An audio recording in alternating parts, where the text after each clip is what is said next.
Hello and welcome. Welcome to another edition of Atlas Information Live. We are glad that you could join us today, and if it's your first time watching the channel, watching the live stream, then you are most welcome. We hope that you will enjoy yourself and that you will learn something along the way. And if you would like to participate, the chat is always open to you, but also you are more than welcome to jump on and say your questions or make your comments in person. There's the link on screen, and it's also in the chat. And you can just hop on just as if it were a Zoom call. And we always like to offer that invitation for anyone who feels so inclined. Today, we're going to be discussing the human condition. And it is something which everyone takes for granted. Either they don't think about it, or they are so cynical, they just take it for granted. It is what it is. Nothing can be done about it. Or they see nothing wrong with it. The human condition, well, it's the condition of being human. That's how most people interpret that statement, what it means to be human. And for our background today, we have chosen an illustration, a painting, which shows sort of some, the literary tradition of the human condition. Because, as you might expect, the human condition is essentially the fundamental topic of all literature ever written. Every story ever written on some level is about the human condition. Even if the story is about animals, those animals in one way, shape, or form will be anthropomorphized. There will be a projection on the basis of the author, on the part of the author. There will be a projection onto those animals and onto their society and onto their adventure, their dramas, which teaches us something about ourselves, which teaches us something about the human condition. Now, this is nothing new. This is not revolutionary knowledge. This is common knowledge, or at least it should be.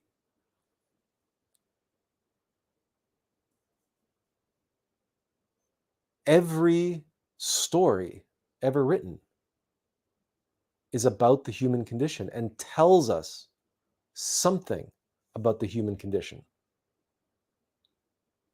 Even if it's a schlock B horror movie, a slasher movie, that slasher movie tells us something about the human condition. We can hearken back to what Marshall McLuhan said about the medium is the message here.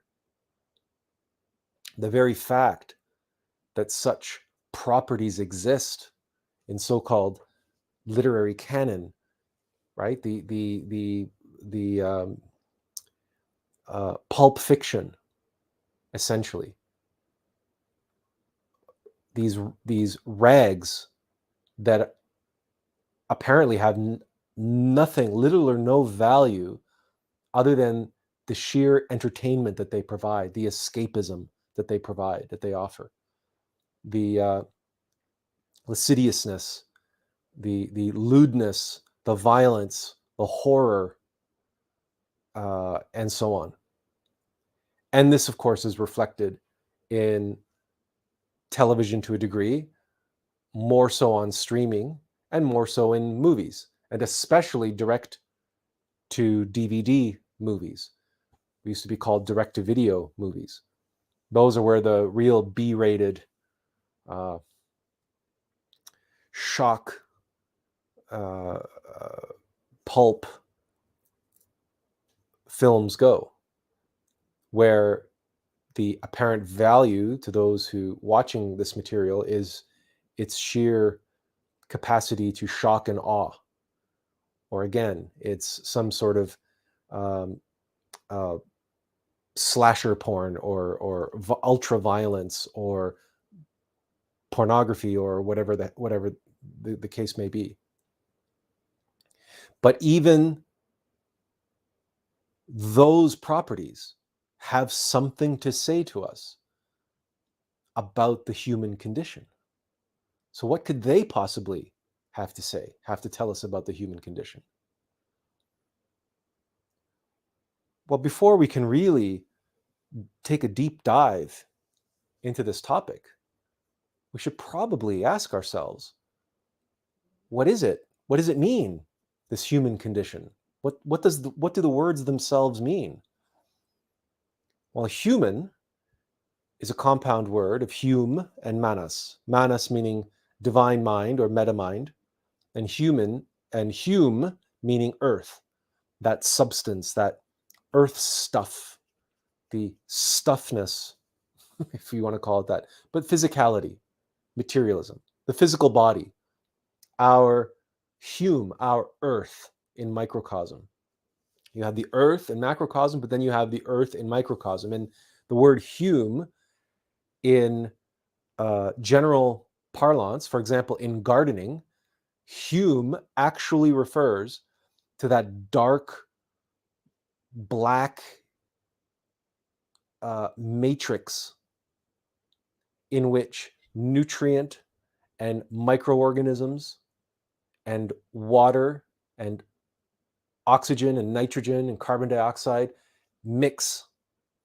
It is that vital, vibrant matrix that plants grow from.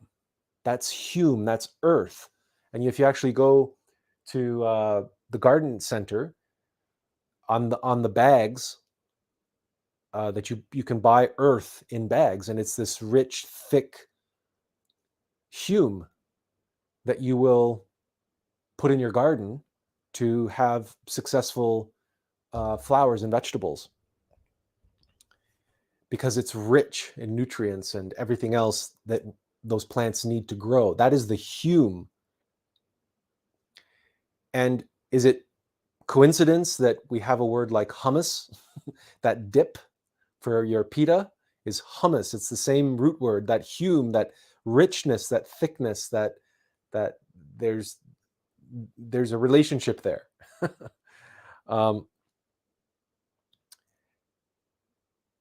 And manas is that divine mind. It's not our intellect. Our intellect and our rational mind is very much associated with our hume, with our earth, with our brain. Our divine mind, or the meta mind of being, is related to the being. That's the being in human being. So really, human is only a partial statement, because to be a true human being, you have to be a triune human being. Hume, manas, and being. Those are the three aspects. So in microcosm, right, as above, so below. If we have a trinity in macrocosm, Father, Son, and Holy Spirit, we have a middle trinity of the monad. That's the Atman, consciousness, and human soul. And at our level, we have a tri-unity of hume, manas, and being. This is what we can experience and what we can know at our level. So what about this word condition? Now, in the past, we've talked about, looking at the root words, just like human is a condition, is a compound word. This word dition means state. And that state can be understood in two different ways, but they're related. So we can talk about the states of matter. So water can be ice, a solid, a liquid, or a gas. And that goes for most matter. But there's another fourth state called plasma, and there's actually another state of water as well, but we don't have to get into that right now. And that state dictates what the water is able to do. The state dictates. And isn't it interesting that some states around the world have dictators leading them? Other states are so-called democracies. But regardless, the state dictates. Regardless if it's a republic, a democracy, communism, oligarchy, dictatorship, right? It doesn't matter how that structure is ruled. The state itself is what dictates, it's what creates the laws and manages the nation and the people beneath it, the people within it, right? In the same way that once it goes below freezing temperature and it comes to a standstill and the water molecules freeze and they enter into that state known as ice, known as a solid, now that state and the molecular structure, the organization, the reorganizing of those molecules within the ice itself dictates the behavior and the actions of those molecules of that water. For example, it floats. It's now buoyant. Solid water is lighter than liquid water. That's a function of its state. That's the word dition. Now, what do we make of this word con? Con, as a word, it exists in the English language and perhaps elsewhere around the world, we're not sure.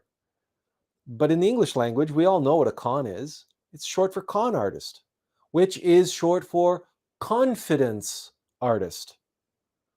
A confidence artist, someone who prides themselves on the ability to win your trust, to win your confidence.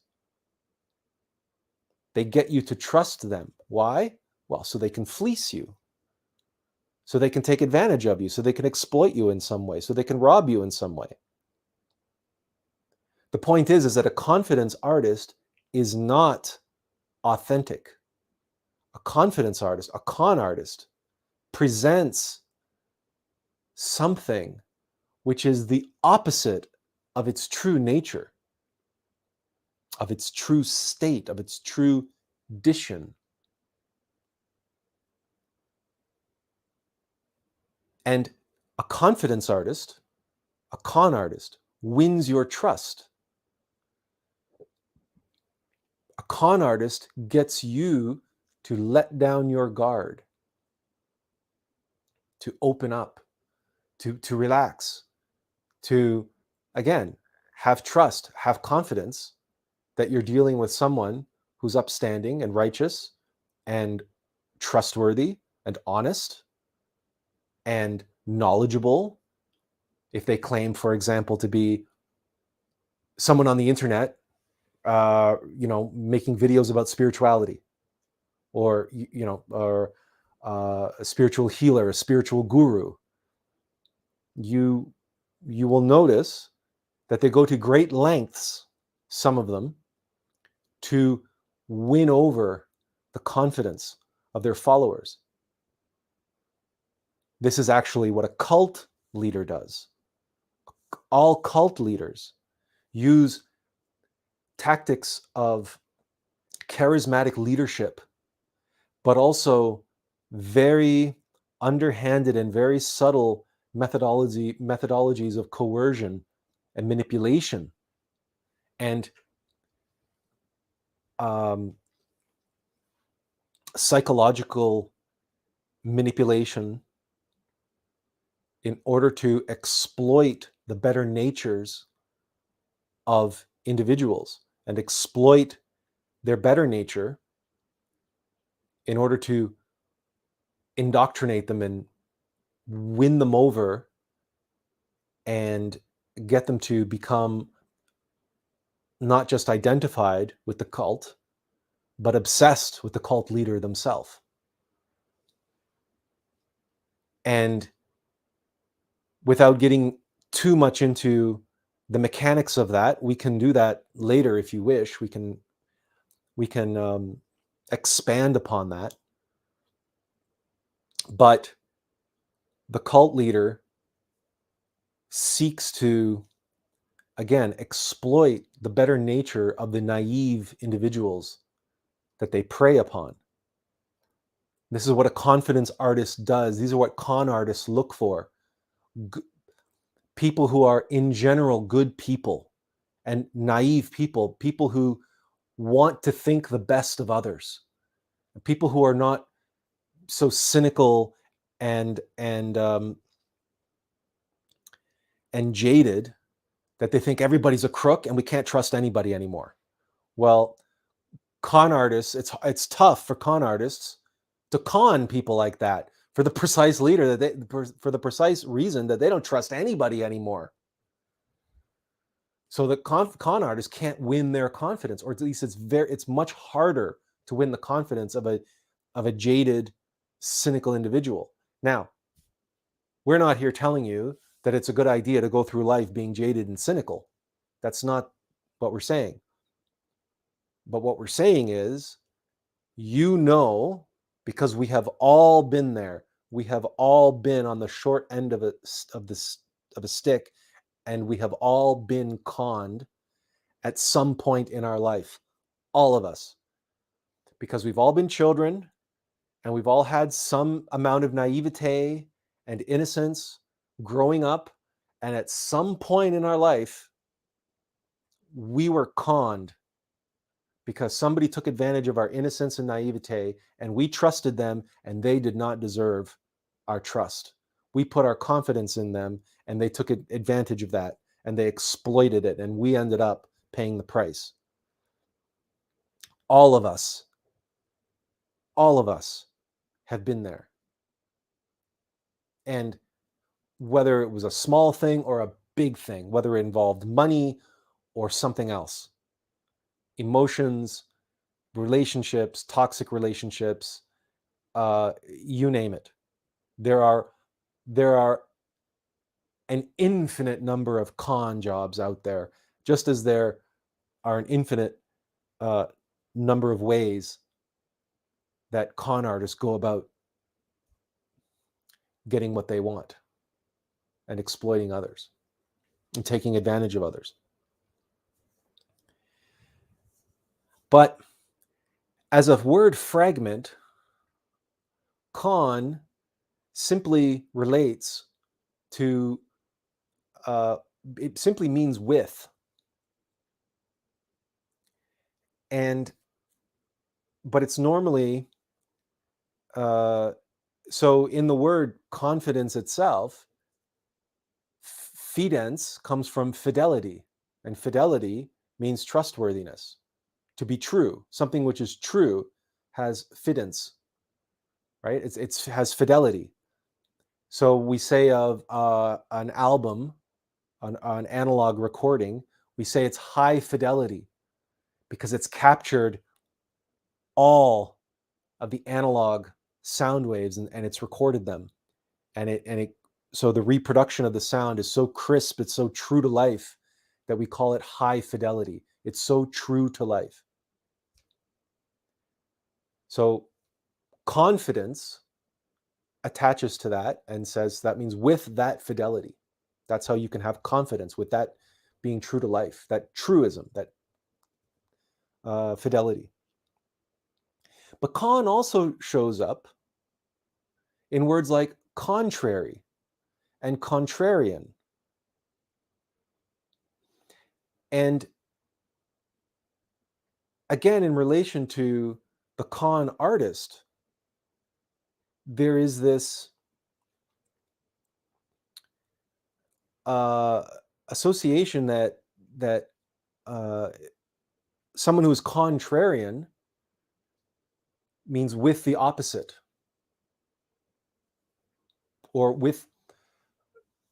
We haven't done the etymology on trarian, but something like related to trait and nature, and so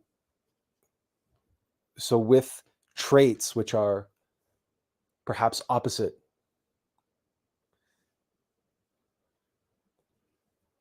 But with dition, the condition, with a state which governs, which dictates.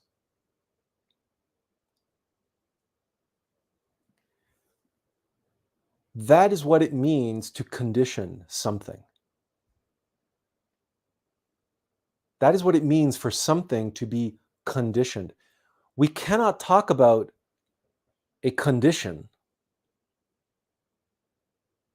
Nothing can have a state unless that state was brought about in some way. So we can talk about human condition, the state of humanity, the state that a human occupies, a state that they live in, the state of their existence. But that state has to have come into being somehow. It had to have been conditioned. And conditioned is a verb, it's an action. Something is conditioned to be a certain way. Think about, we talk about conditioning the human body. Think about athletes who must condition themselves in order to be able to run marathons or to do sprints or to do what are lift incredible amounts of weight or perform beautiful, incredible acrobatics or ballet, or perform, Bach on the piano. These are all examples of conditioning. Conditioning muscle memory, the nervous system, the muscles, the tendons, the cardiovascular fitness, especially. We talk about conditioning the heart. Endurance athletes think a lot about conditioning and their VO2 max and all sorts of other numbers related to their athleticism. And so it's conditioning. And in general, we think of conditioning in this doing something over and over and over and over again, this repetitive training modality. And what doesn't kill you makes you stronger. And the harder you work, right, the harder you make your heart work in reasonable amounts for reasonable durations, over time, the capacity of the heart is going to increase and increase and increase and increase, and your cardiovascular fitness is going to increase and increase and increase over time. The more you train, the more you condition your body.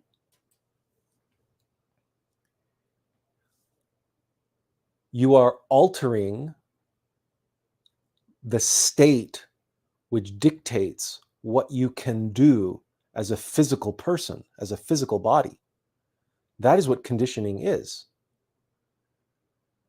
As you condition your body,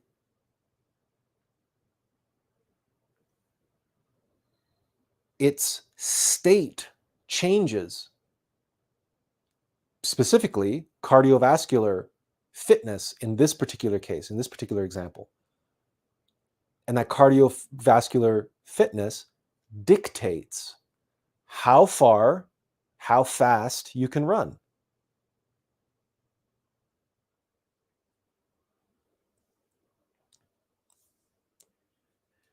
And that's all well and good for the physical body, but you're not here to get insight into how to become a marathon runner, or how to lift more weight in the gym. What about metaphysical conditioning? Because surely all those literary works are talking about the human condition. Sure, they talk about history, they talk about sociology, they talk about biology in some cases, they talk about physical aspects, cultural aspects. They tell stories about war, they tell stories about love, about family, about all sorts of plots and narratives and dramas related to this thing we call the human condition. So, of course, they deal with all of these physical elements. But all of those are an effect. Plots are an effect.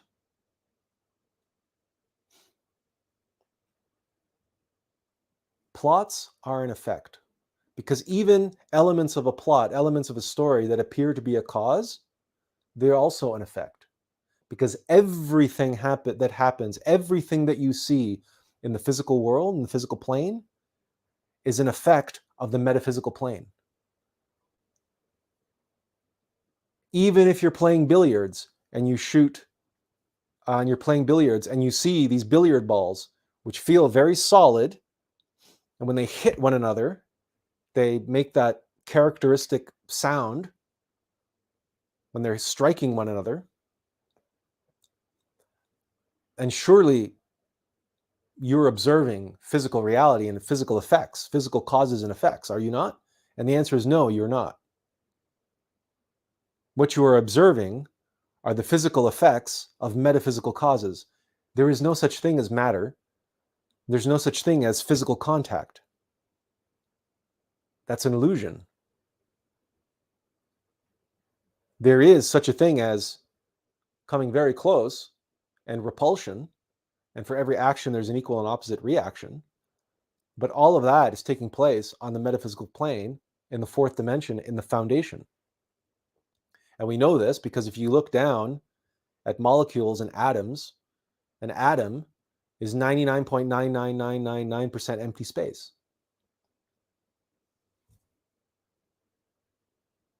And the outside of an atom is this whirling electron, so-called, which is really just a probability equation. There's nothing there. There's no physicality there to make contact with anything else.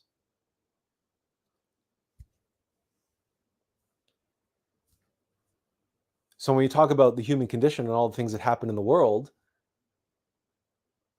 and you discover what's most interesting about most classical literature and most classical stories and mythology and so on, is what they teach us about our inner nature, our inner world, human psychology, in other words. And human psychology is what 90% of individuals generally think of when they think of human condition. Or at least they should. Maybe nowadays, maybe the social justice warriors and the woke people, when they think about human condition, they only think about the patriarchy and oppression and victimhood and power struggles between the haves and the have-nots and all of that stuff. And that's fair. All of that is an aspect, we can say, of the human condition. But remember, all of that is an effect. All of those are effects.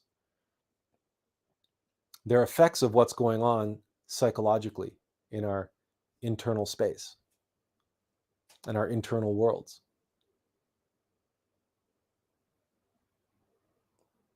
So the conditioning is not out there in the world. The conditioning is in here. It's in here and in here. Just as an athlete conditioning themselves to be a marathon runner and improving their cardiovascular condition. All of those changes, all of that conditioning happens from the inside out. Because yes, you might have to practice, you might have to go jogging every day, but the cardiovascular changes are happening inside. It's the only reason you can go running at all is because the heart increases its pump rate. Now, of course, there's a feedback loop and everything, so we can talk about chicken and egg all we want, but the bottom line is you cannot improve your cardiovascular fitness any other way. Even if, for example, you're taking what do you call them? Steroids or some substances, some banned substances, performance enhancing drugs. That's the expression that we're looking for. Even if you're taking performance enhancing drugs are performance enhancing, meaning you have to perform in order for them to do anything. You can't just take performance enhancing drugs and sit on the couch, channel surfing and eating potato chips and drinking Coca-Cola. You can take all the performance enhancing drugs you want. You're never going to run a marathon, or you're never going to lift crazy amounts of weight in the gym if you don't actually go and do the lifting in the gym and the running out on the road. There's only one way to improve that conditioning, and that happens inside. Likewise, there is only one way to condition the psychology of a human being. There's only one way to affect change upon the human condition, to alter the human condition, and that is inside of human beings themselves.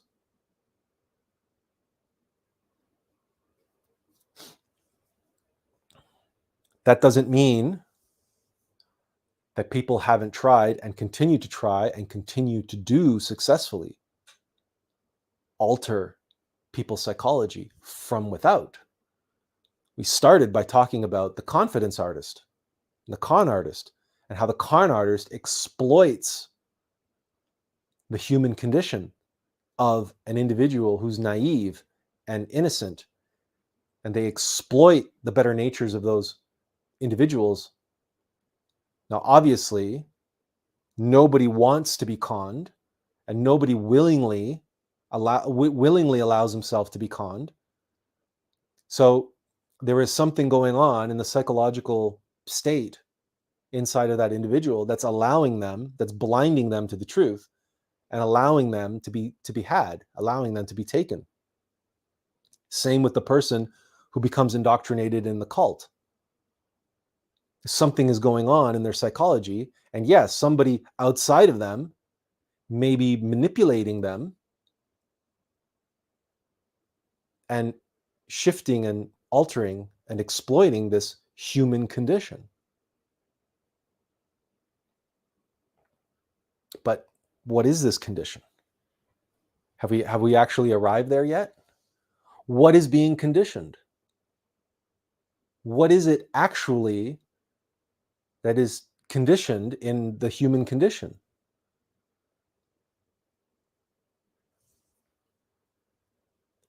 And in a word, we come to another con word. Consciousness.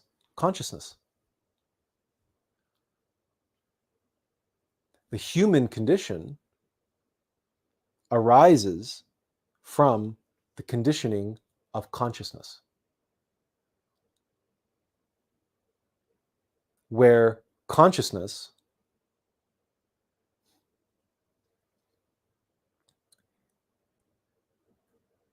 which is objective, free consciousness, unconditioned consciousness, which is pure, unadulterated. It's not dictated upon.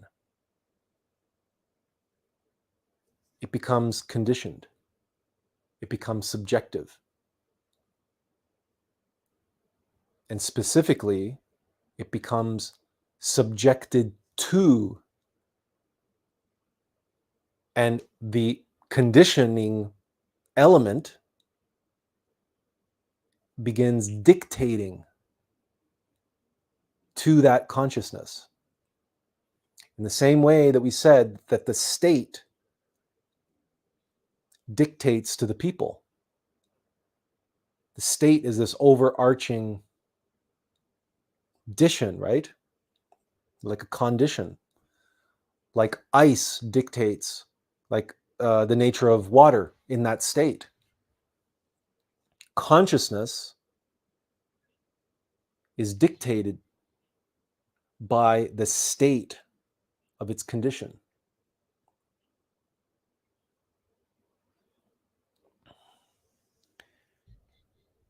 And the state of consciousness, not unlike, let's say, that of water, that of that it can be a gas, it can be a liquid, or it can be a solid. If you want to liken one of these states of water, well, obviously two are much more fluidic and one is much more rigid. But perhaps the better application of the state of water is the water alive or is it dead? Is it structured living water or is it stagnant dead water? Structured living water is vibrant and it's life-giving. And it is able to do all the things that water is meant to do in the world with incredible power and ability. Stagnant, putrid, dead water is stale. It's motionless. It can only breed death. It's a medium for all of the types of organisms, bacteria and mold and when you look at a swamp, it's algae, right? That are all breaking things down, and it's just it's death. That's why we call it dead water. Consciousness has two basic states, and one is awake and one is asleep. Objective and subjective. Unconditioned and conditioned. The same thing, and the same thing can be said for light. Light, white light, pure unconditioned light is what it is. And then what happens if we pass it through a film? What happens if we pass it through whether it's a single frame or a motion picture? That light becomes filtered, it becomes conditioned, and it projects onto the screen according to its conditioning. We've all experienced this. We all know this to be true. All of reality that we experience is essentially nothing but conditioned light. When you look around you right now, wherever you are, everything that you see is light being reflected back at you, but everything is in different colors. If you look at the light source, your light source will likely be yellow or white or something around that color, but everything around you is going to be different colors. Excuse me. And that's because aspects of the light are being absorbed and wavelengths of the light are being reflected. And so what you see is conditioned light, and it's conditional upon what it's bouncing off of. And that's all of reality. And your consciousness works much the same way.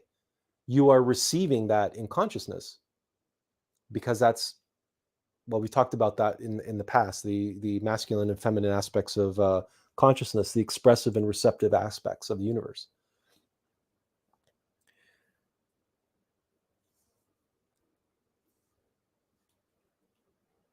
But inside of our own mind and inside of our experience of reality, if our consciousness is being filtered like the light by the film strip, and what we see in our mind's eye and what we experience internally in our psychology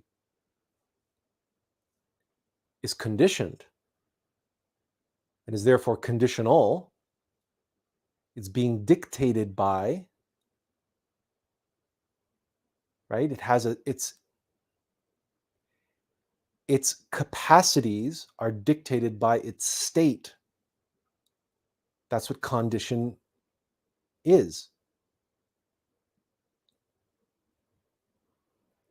And here is where our old friend ego comes in to the picture. Because egos, plural, are precisely those elements which condition consciousness.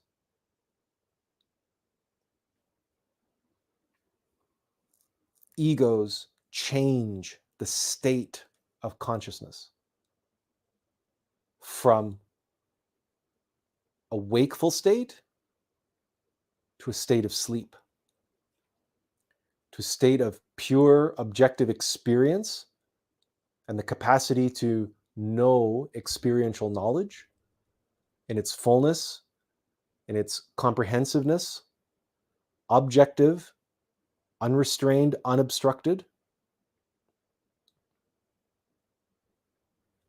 to a reduced, filtered, conditional type of experience.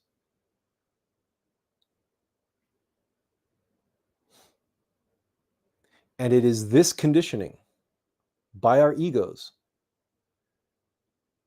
that transforms a true human being, an awakened Buddha, with the capacity to see and know higher worlds, for instance.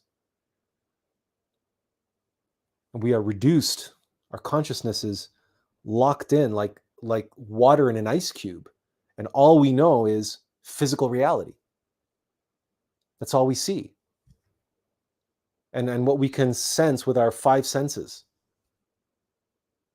That is a direct result of the subjective conditioning of consciousness. That we have a consciousness that's like water been frozen in ice. Our consciousness is stuck in that state of physicality.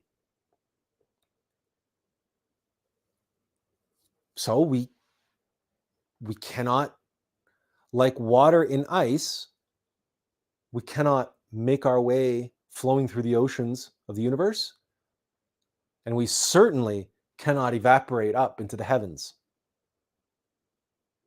We're locked in that state that dictates our experience and dictates our capacity to know, to see, and to know.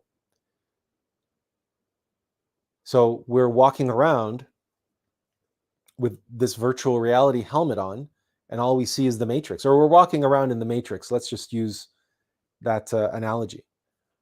So everything we see is dictated to us by the artificial intelligence, the AIs who design the Matrix for us. Well, the AIs are inside of our own psyche. Those are the egos because they're mechanical entities. They're like malware that infecting a computer system. And if you've ever had malware on your computer, you know that malware is there to grab hold of system resources and to replicate themselves. Malware wants to control your computer. And our human machine can be infected and infested, our brain, our mind, our emotional center, by egos. And they want our system resources, but the human resources they want most are our consciousness and our sexual energy. And in order to do that, they pull this con job on us. It's not by accident that we started with confidence artist and con artist to talk about the human condition. And when we think of con artists, we think of someone out there in the world who takes advantage of us. But all the great literature in which there are con artists and villains and um, adversaries, these are all allegories for where the human condition is really being played out. The human drama where it's really played out. And stories like Faust and other stories where we find characters being tempted directly by devils or demons or vampires or other such villainous entities, wizards, sorcerers, witches. I mean, fairy tales are full of this stuff. You know, even in Snow White, we have the witch who tempts Snow White with the magic apple, and again puts Snow White to sleep. Then you have Sleeping Beauty, and many such stories where the fair maiden and Psyche is feminine. That comes from the tradition of Western mythology, of course, but also in general, because our nature is our nature is Mother Nature, and Psyche is feminine. Our psyche is put to sleep. Our consciousness is put to sleep by these con artists that are inside, tempting us. And how do they tempt us? They win our confidence. They win our trust. And how do they do that? Well, for starters, they all announce themselves as I and me and mine and my. They all refer to themselves in the first person, which is makes sense. Why wouldn't they? Except they're inside of us. And they announce themselves that way by sitting on the throne, on the seat of power, on the seat of our conscious awareness. And they announce themselves. I want this. I don't want that. So your gluttony may say, I want another slice of cheesecake. And we, having fallen for this con job a long time ago, and we being asleep, we being conditioned by this endless stream of I, me, my, mine,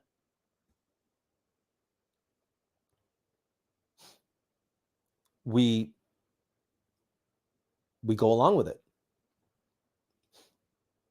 We continue to be had. We continue to be taken by these con artists inside of us, these egos, these the sources of our desires, our cravings and aversions. Now, what's more, egos are very, very, very clever, and egos, they one of the ways in which they hypnotize us is divide and conquer. And that's the whole duality, because they're mechanical. And we've talked about this before. We've talked about AI, and we've talked about many, many times, but the duality, the on or off, that's mechanicity. That's the binary language of computers. That's the digital this or that, us or them, yes or no.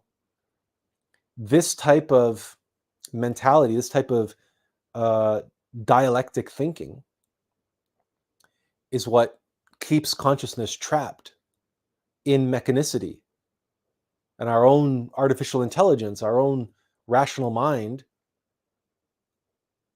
our consciousness becomes bottled up inside of it and just hypnotized and trapped by that nonstop, constant engine of mechanicity, that mechanical engine churning and over again. And it's always yes or no, black or white, me or you, us or them. And you can see this playing out in American politics, but you see it playing out all over the world, where it's all this divide and conquer. And people inside of themselves are being divided and conquered. Because, for example, the ego of pride is the same ego as the ego of shame. So pride doesn't care if you love yourself too much or you hate yourself, just as long as it's one of the two. Pride always is like any malware. It's trying to replicate itself. It's trying to keep getting bigger and bigger and stronger and more, and keep trying to push people to the extreme. So what might have started out as some harmless looking at yourself in the mirror might have eventually spiraled out of control into full-blown sociopathic narcissism. If we keep falling for that con job over and over and over and over and over again, or we keep falling for the charms of the cult leader. At first, we might just be an innocent person walking through the doors of this spiritual group. But after years of indoctrination, after years of conditioning, we might end up being turning into a religious fanatic. That's the downward spiral. That's conditioning, becoming more and more and more hardened, using the analogy of water and ice, where we're just getting more and more and more into a deep freeze. Because there's the ice cubes in your freezer, but then there's ice that's like been frozen to absolute zero that might take days to thaw, or weeks or months or years in the case of our conditioning. Because unlike ice, which you just have to raise the temperature and ice melts, our conditioning is more like firing clay in a kiln, or anything else that sets, like concrete, right? When it's wet, it's pliable and malleable. It's in a semi-liquid state. But once concrete sets, it's almost literally set in stone. That's why it's concrete. That's why we use it, because it has that property. Once it's set in stone, that's it. That's its state.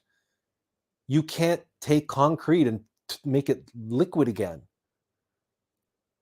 All you can hope to do is take a sledgehammer to it or a jackhammer to it and break it apart. And even as we say these words, do you not get visions coming to your mind?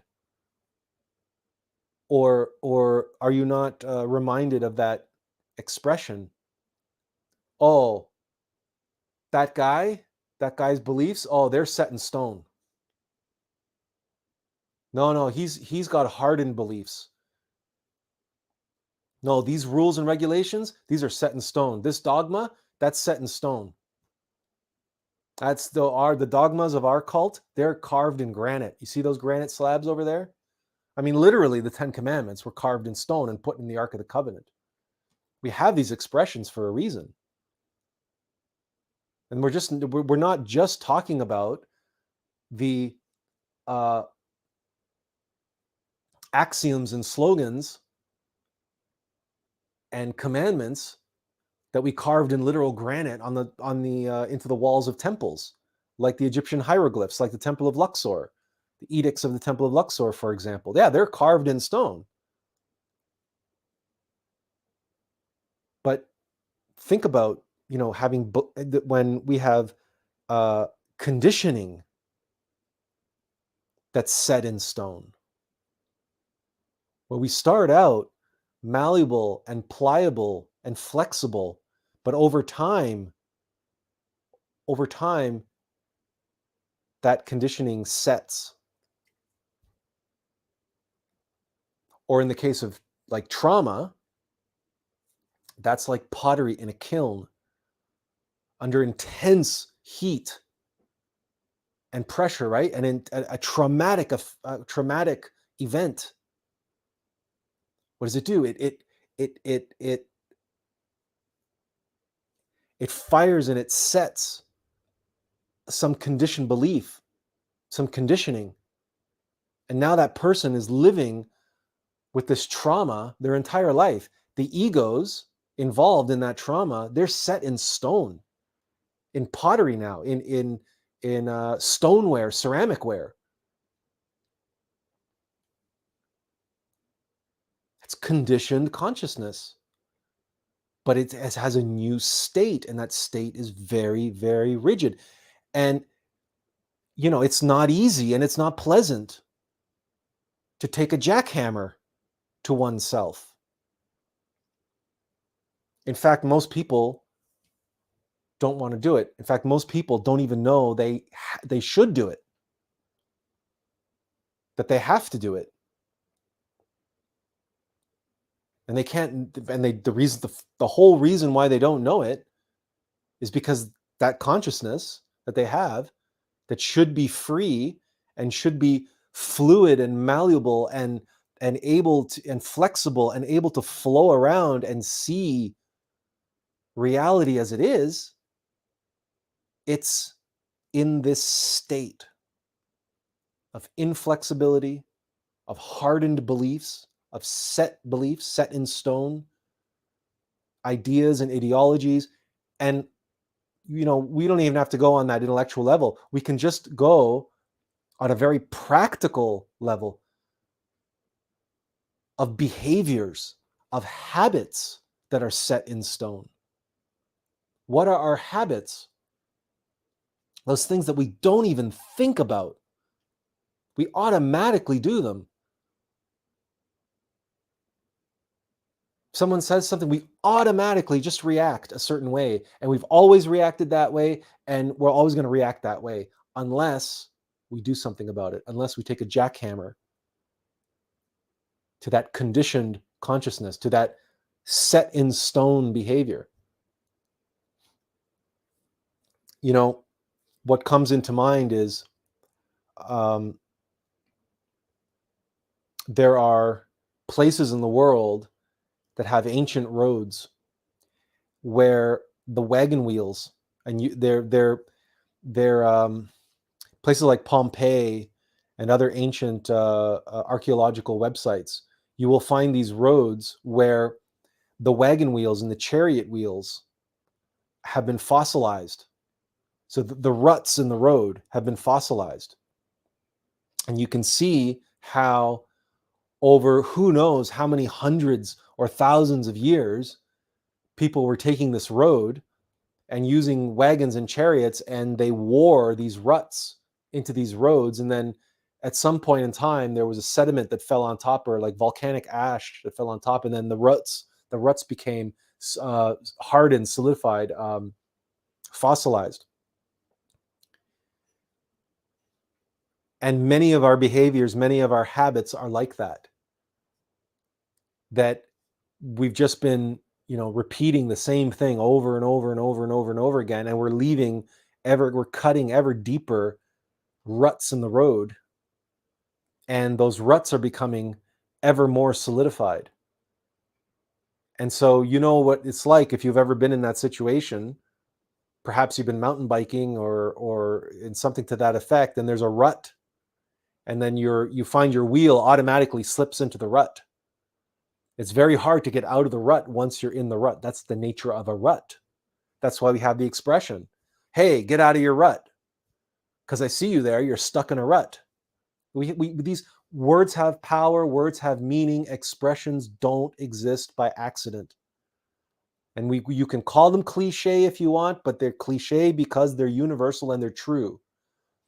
because they're part of the human condition.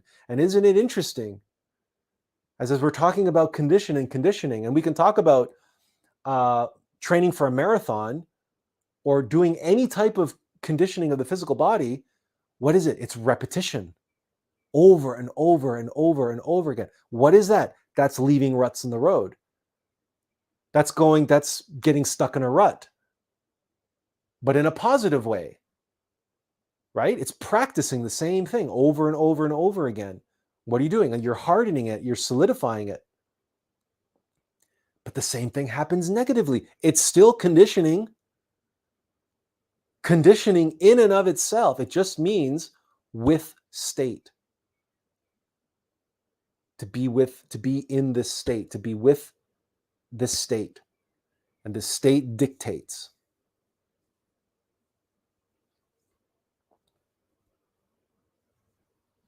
So,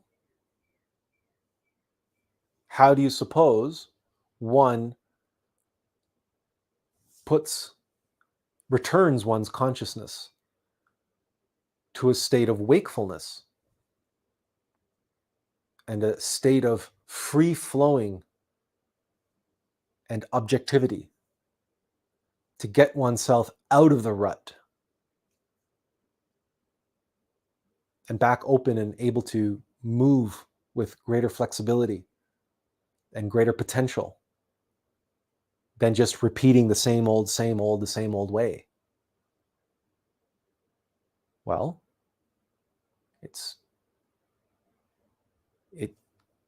to cause a condition means to be conditioned, or to decondition oneself. If one's natural state is wakefulness, and that's the natural state of consciousness, is to be awake, and the ego conditions the consciousness to be asleep, if you remove the causes of the condition of sleep, then the consciousness returns to its natural state, which is objective in wakefulness. This is why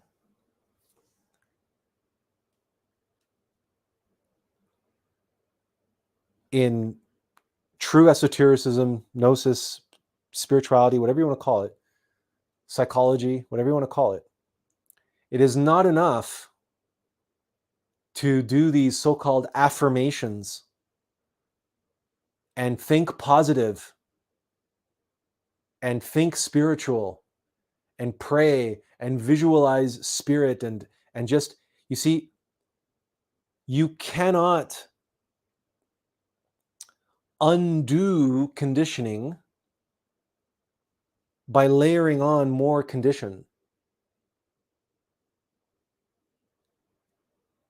So all of those people in the New Age, and especially those people who have a kind of allergic reaction to the idea of eliminating ego, they're all kidding themselves.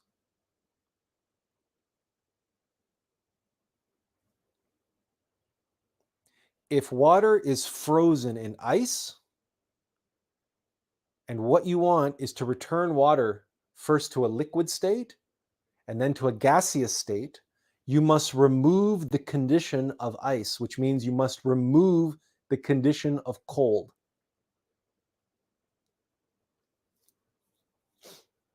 That is causing the ice to freeze. You must remove those conditions.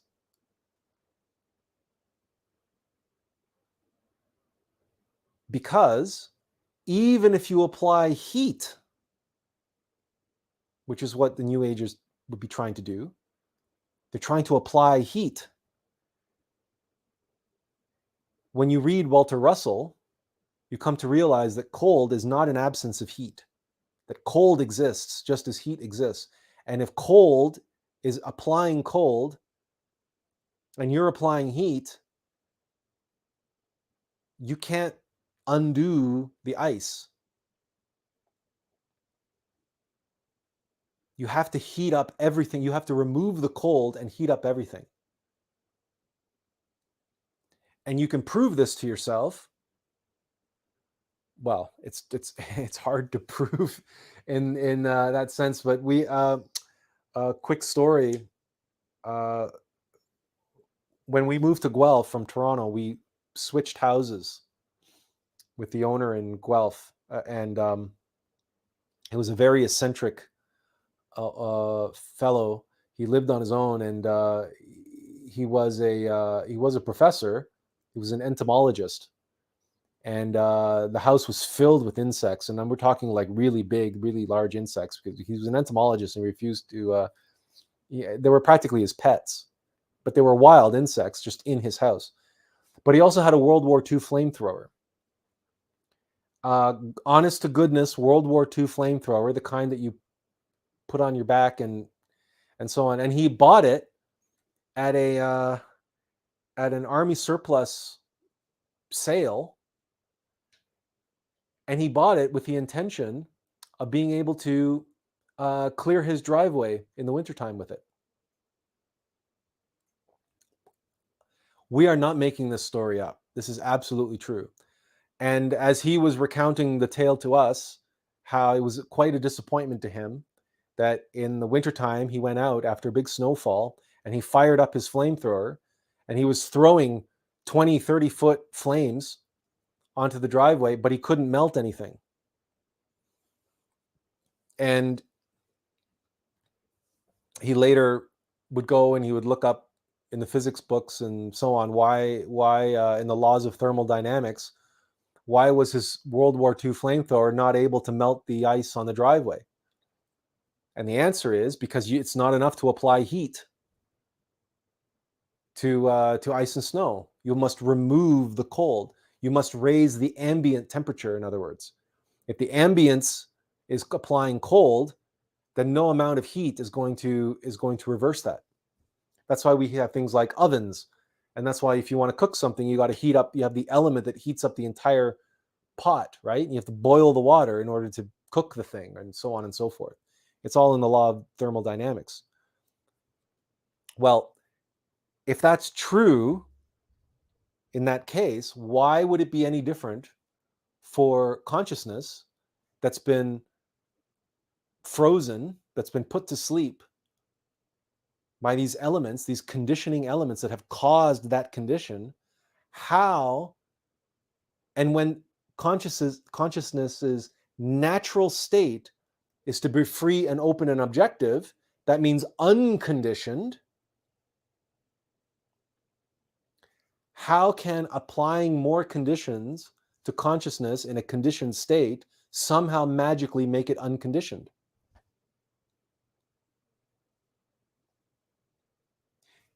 Have you heard the expression throwing good money after bad? So all of that new age stuff out there, affirmations and this, that, and the other thing, and I am God, and I am awake, and I am living consciousness, and I am pure energy, and I am this, and I am that, and I am high vibration, and I am. You know what that's doing? That's conditioning consciousness. That's all that's doing. It's taking more free consciousness and it's freezing it in ice cubes shaped like stars and rainbows and unicorns and planets and gods and whatever hell the person wants to believe about themselves. But it's not liberating consciousness from its condition, and it's not returning consciousness to its natural state, which is free and aware and awake.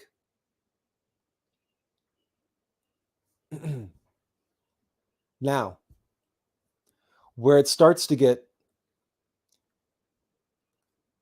more subtle in terms of the con job that's being done on this humanity, becomes more subtle in the case of new age gurus, such as, I hesitate to use any names because we don't want to get anyone's back up if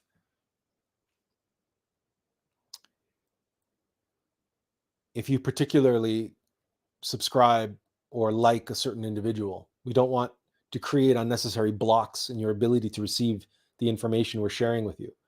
So we'll just say that there are certain schools of New Age thought, of New Age practice, of New Age ideology, which says all you need to do is clear your mind and achieve that space, that emptiness within yourself. In Buddhism, they call it shunyata, or calm abiding, where the winds of the mind that are constantly blowing through the mind that create the ripples on the water settle down. And if you can slow the mind to a light breeze and then finally gently allow it to settle down, the ripples on the water will settle down and you will get like a high mountain lake. And that lake will be like a mirror and it could reflect the heavens in that mirror. So there are schools of thought in New Age that focus on that. That's what they focus on quieting the mind, settling the mind, and experiencing the stillness of that lake and the peace and the harmony, the calm and the peace and this is what they call joy and happiness and but this is only the beginning. But the New Age thinks that this is the end. They think that that's it. That's I've now achieved the stillness and the calmness and the centeredness of the absolute. Because I've caused the mind to settle down but ironically, they might get very good at this. So it's like the best way we can describe it is they take a hot plate with them into the freezer and they put the hot plate under the ice cube tray.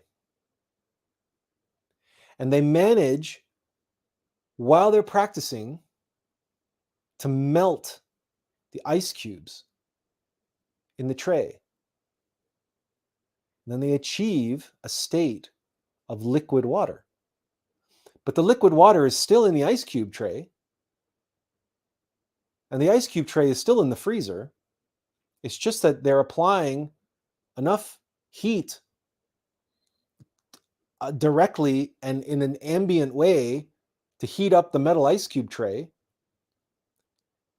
that they melt the ice cubes. But as soon as they turn the heating element off, as soon as they stop their practice, what happens?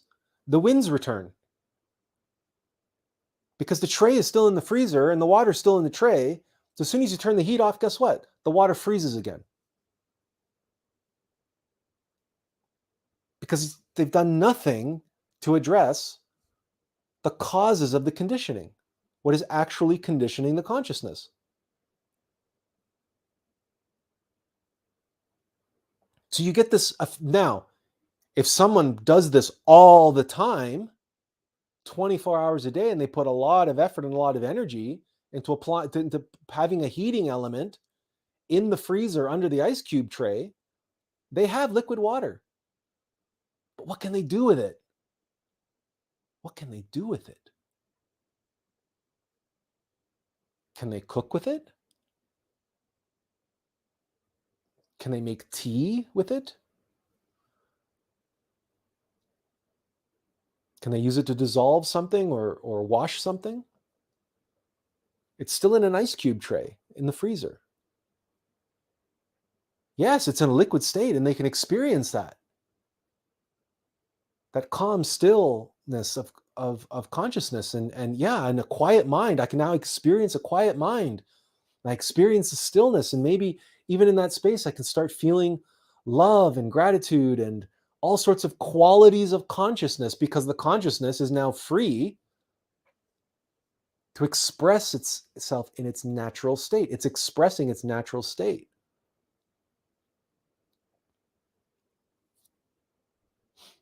But this is only the first step.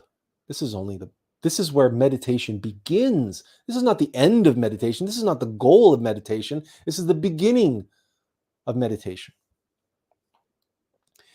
Lux Custos has a question. Welcome, Lux Custos. He asks, or she, sorry, we shouldn't assume. Is it very difficult to decondition oneself from chronic anxiety? My beloved suffers badly with it. Well, you've come to the right place if you want to talk about anxiety, because anxiety is deep-seated subconscious fear. Anxiety is the ego of fear. And to overcome anxiety, one must observe oneself and meditate on the ego of fear. Now, fear is tricky because we've spoken and we've written at length about fear. We can, there. This is an article that we wrote, and we are going to share the link with you in the chat. This article comes from our direct personal experience of battling a particularly crafty, clever, powerful demon of fear. And there's the link also on the screen, but there's the article anyway. You can see. It's the title, Face Your Fear's Many Faces. And we start with this quote: "The fear and the search for security have turned the world into a horrific hell. And no doubt it is that hell that your beloved suffers from, as we suffered from it. We came to live this life burdened, saddled with this fear, precisely so that we could learn how to overcome it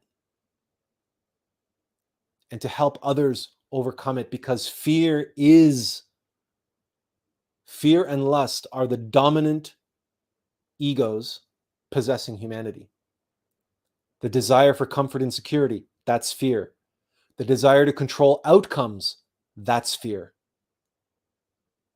The primal survival instinct is fear, but that primal survival instinct gets applied across the board, across all of our egos. So a few moments ago, we were talking about the ruts in the road and getting out of your rut. And we were talking about people who have their hardened beliefs. They're set in stone, right? Well, these people, when you challenge their beliefs with the truth, they react how? They react like a wild animal that's been cornered in a cage. They're ferocious, they're vicious, they lash out at you. Why? Because the best defense is a good offense. And if you think about the hardened beliefs and the hardened habits and the hardened behaviors that are set in stone, stone what? Stone walls, the walls of Jericho that are keeping out, or the Great Wall of China that are keeping out the Huns, right? That's why we build walls. We build walls around ourselves. Why? To protect ourselves, to give us comfort and security. And what gives us more comfort and security than our beliefs, than our habits, than to all those things that are set in stone? And if they are set in stone because they're giving us comfort and security, then those are the walls of our fortress. Those are the walls of our keep, of our castle. And then what? We hear sounds, we hear movements, we hear rumblings out there in the world. Oh no, the Huns are at our doorstep. Or the Jews have come to the walls of Jericho and they have the ark with them. And they're threatening to shatter and crumble the walls of Jericho. Because as soon as you create a wall, there's going to be something on the other side of that wall. And if you created that wall out of fear, if you created that wall for comfort and security, as soon as that wall goes up, anything and everything happening on the other side of that wall is going to be doing what? It's going to be stimulating your fear. But that fear is tucked away in the Holy of Holies, deep in the temple of your subconscious mind, deep in the dungeons under the city, right? Where it's safest. That's where fear is going to be, where it's safest. Deep in the dungeons under the city, in the catacombs. And from the catacombs, from the dungeons under the city, the elite, the leaders, when they go down to their safe room, they're going to be dictating. They're going to be saying, oh, double the guards on the wall, double the archers on the battlements, build a moat around the wall. We're not safe. I can hear them. I can hear the Israelites out there. They've got the ark. They're coming for us. They're coming for me. You mean it doesn't matter how many fortifications or battlements we create. It doesn't matter how many hardened belief systems we create. If we're creating them out of fear, then in the heart, in our subconscious, deep in our subconscious, the fear is still there, and fear can only fear. And that radiation comes out. And that's what we experience as anxiety. That's what we experience as anxiety. It's deep-seated, repressed, unprocessed fear. And we have all sorts of defense mechanisms, all sorts of battlements, these hardened beliefs and habits that we've built around ourselves, all these conditions and conditioning that we have created, and still it cannot address the fundamental problem. We still feel afraid. We still feel anxious. Why? I make good money. I got a good job. I make good money. I have life insurance. I have all of these different things. I have all of these things that give me comfort and security. I have my comfort foods. I have the music that I love. I'm surrounded by people who love me. I do all of these things outside of myself to try to create comfort and security, and yet I can't get rid of the anxiety. Because someone who's afraid, who's in the safe room, in the deep in the catacombs under the city, it doesn't matter how many walls of Jericho they build around the city. That's not going to change how afraid they are. It'll never. There's no external. There is no conditioning that can undo a condition. You have to undo the conditioning, which means you got to break down all the walls. And you got to get to the heart of the fear itself. You have to face your fear. And you have to know what it is you're afraid of. And ultimately, that's why we wrote this article as we did, because fear is the great chameleon. Fear is the great con artist, because fear loves to disguise itself as other things. And fear loves to have us chasing our tail, because fear is afraid. Fear is a terrorist. Fear hides in the shadows and leaps out at us when we least expect it. Or, as I said, he's hiding in the safe room in the catacombs, in the dungeons, under the city,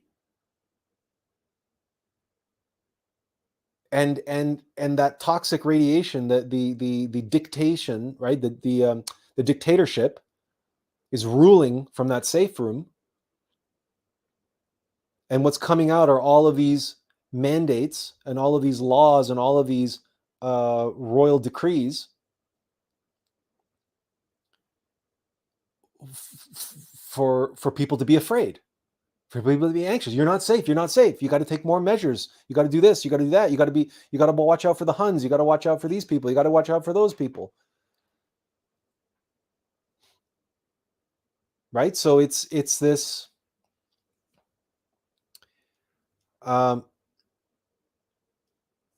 the only way is you got to go down into the dungeon. You got to crack open that safe room, and you've got to face your fear directly. The only way, and this can only happen through self-observation, self-remembering, and meditation. And observing those habits and behaviors that are set in stone, that right now your loved one is probably not paying attention to, is probably take for granted. Like there are, they may do something like, for example,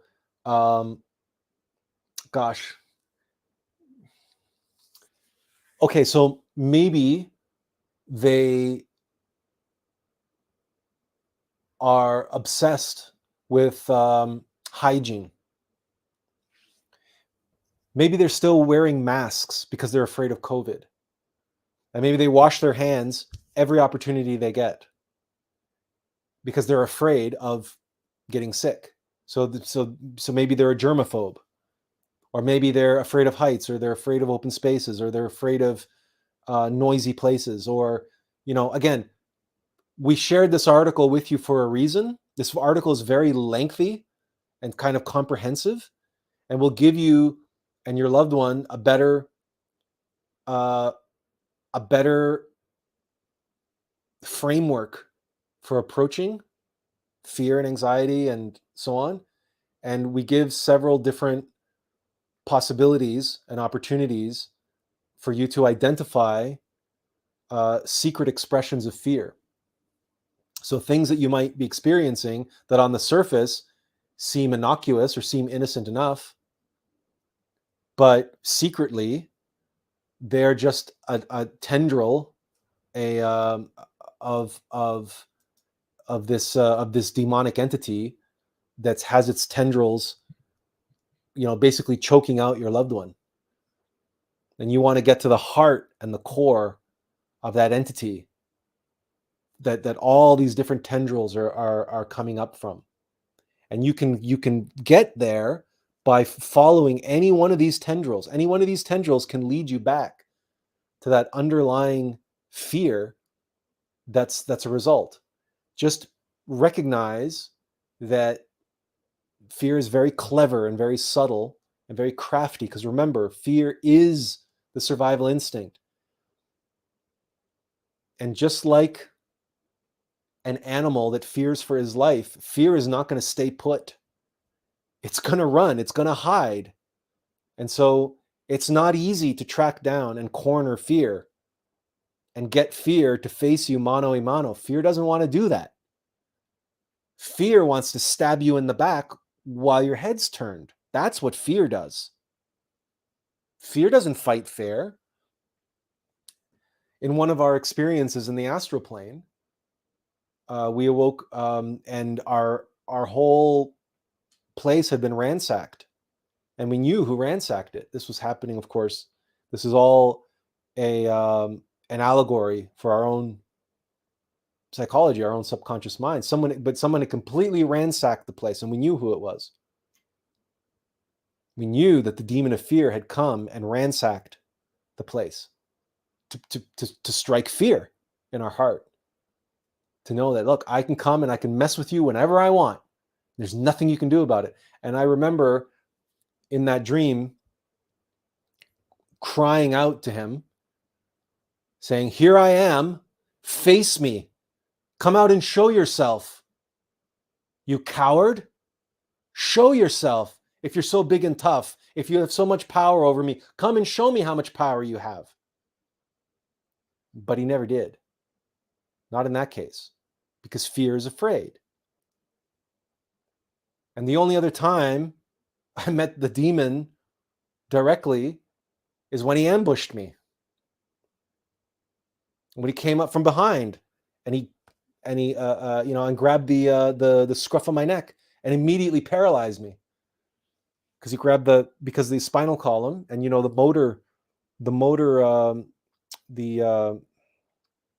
that center, the motor center of the human machine is at the base of the skull, where the spinal column meets the skull.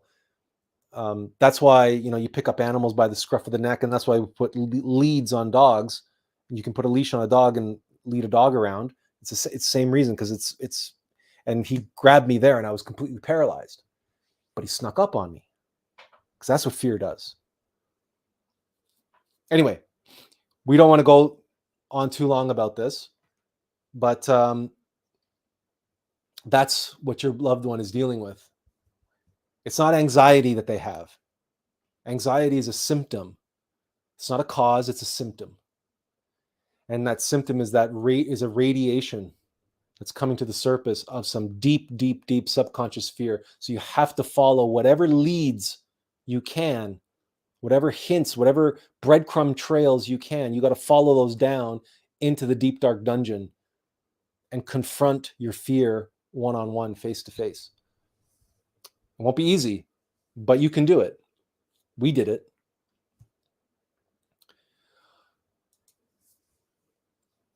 But you see, going over this topic of fear is one good example of one good case study of how our consciousness becomes conditioned, and how the primal survival instinct conditions so many other aspects of our life. The comfort for the desire for comfort and security, the desire to control others, the desire to control outcomes. So that, and when we go out into the world and we see people looking at us and maybe whispering to themselves, immediately do our minds jump to, oh my God, what do they think about us? In other words, are we subconscious? Are we not subconscious? Are we self-conscious? There was a Freudian slip. Are we self-conscious when we go out in public? Are we worried about how we look and what other people are saying about us? What are others' opinions of us? When we go into a place and we're self-conscious and we start feeling hot under the collar because we feel like, oh my God, all these eyes must be on me. They must be judging me. What do they think of me? Right? That's all fear. That's all fear. But you see, the consciousness, if you experience this or something like this, or perhaps you go into an open space, or perhaps you go into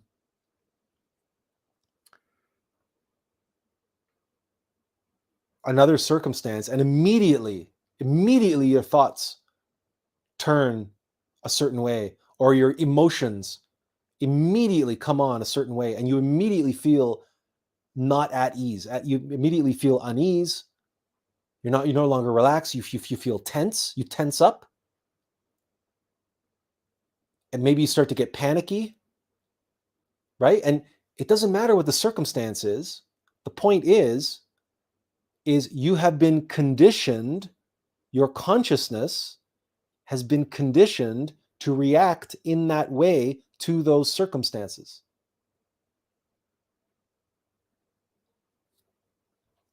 That's a completely mechanical equation. Stimulus, response. Stimulus, reaction. When the consciousness reacts automatically to a stimulus without our conscious direction or awareness, even without our wills, and sometimes against our will, these are the moments we realize just how conditioned we are and just how in a rut we find ourselves.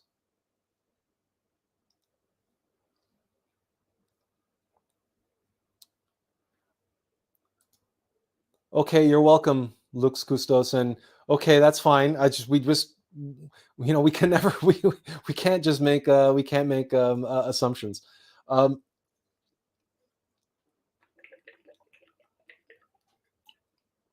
So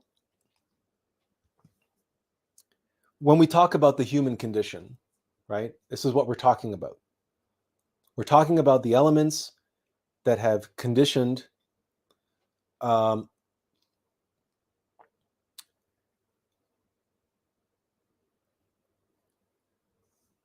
to a point where we are not true human beings. We're automatons. We're going through life just reacting to stimuli. And we're reacting to stimuli because of these programs, these algorithms, these egos that have hijacked our system resources, specifically consciousness, but also energy, the vital energy, the sexual force. And they have conditioned us to be these automatons. They've frozen our capacity to be conscious and free to make our own choices. And instead, they're making choices for us. Now, Kamal Manzuki brings up a good point. He says, I see this so much in people who argue against free will. You see, the free will that we have or don't have is whether or not we are self-aware and able to actually follow through and make the choices or not. Whether we have the willpower to resist our conditioning and instead choose to be in observance, to be in our free, available, free consciousness. And what more? Well, we'll get to that in a minute. But first, that's the first step. So like we said about that new age guru that says it's all about just quieting the mind and getting into that space of observance. Yes, that's important. And that's where you want to be, but that's only the beginning. Because the natural question that comes is, if I make the mountain lake completely calm and settle down with no winds blowing through the mind, so nothing to disturb the surface of the water, and it becomes like a mirror, then guess what? It can reflect the heavens. So now I should be looking into that mirror to know what heaven wants me to know, and more importantly, what heaven wants me to do,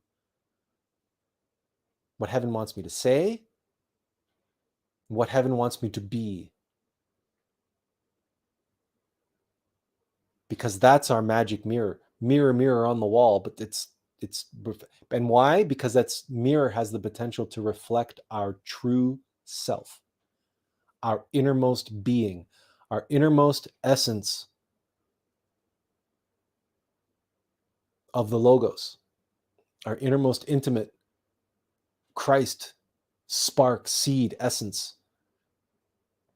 The one who is actually here trying to live this life and do his work through us, but he can't, because when he tries to communicate to us, there's so much wind blowing and there's so much waves on the waters that we can't see what he's trying to communicate to us.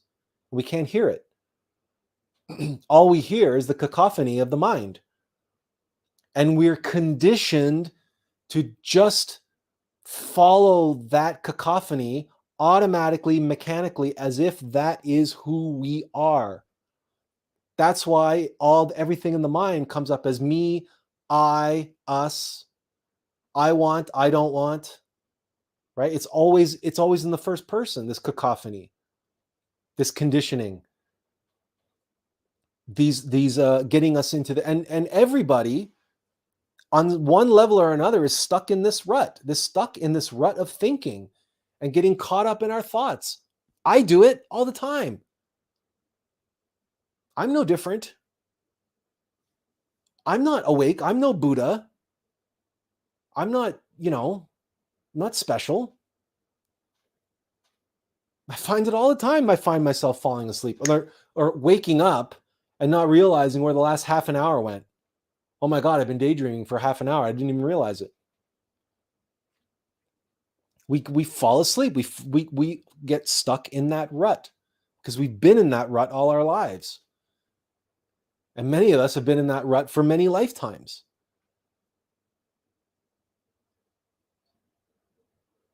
So the egos are actively trying to take away from us our free will. But at the same time, remember, at the same time that they're doing that, with the automatic habitual behaviors, they're always pushing the limits. They're always trying to get us deeper under their control, right? Falling deeper into hell, falling, deeper into the abyss. That's called the downward spiral. Just ask any addict. No one starts off on Skid Row. Anyone and everyone that you find in those wretched hellholes here on earth, those people who are utterly possessed and consumed by these demons that make them destroy themselves on things like heroin or things like, sex addiction or video game addiction or gambling addiction, and it destroys their family, their finances, their social life, their careers. None of those people started out that way. Well, then how do they end up that way? There's only one way. It's the Aum of life, the downward spiral of explosion and implosion. An explosion of ego leading to an implosion of life, implosion of the being, implosion of consciousness, of free consciousness, as an explosion of ego causes the consciousness to contract and contract and contract and contract, like that ice cube being put under absolute zero. And you can imagine that ice cube just getting shrinking ever more dense and dense and dense and dense and dense because of the extreme cold that's being applied to it, the extreme conditioning that's being applied to it. Those people, those addicts are in hell. And that's really ultimately the goal of all of this conditioning. The causes of egos, the Black Lodge, that is the goal of their conditioning, because their goal is to put everyone in a state of hell. And that's the human condition. And that's what all this literature and stories and films and movies and religion is about. How we end up in hell and how we get out of hell. And we don't get out of hell by applying more conditions. We get out of hell by eliminating the forces, the elements that are conditioning our consciousness and continue to condition our consciousness.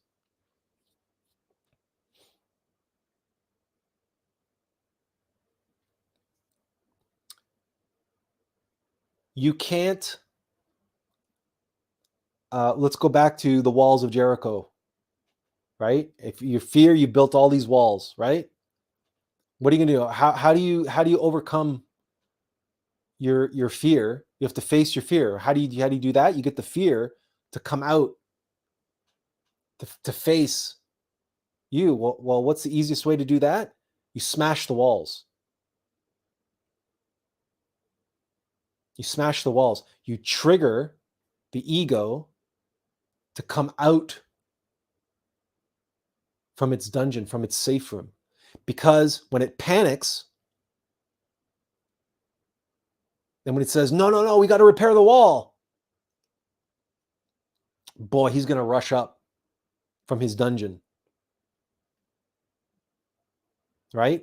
So that's why our Divine Mother orchestrates events in our life which can, to us, seem like they're earth-shaking, earth-shattering events, traumatic events, life-changing events that yank the rug out from under our feet, and we come crashing down, we come falling down hard on our ass, and we're electroshocked into awareness, into wakefulness,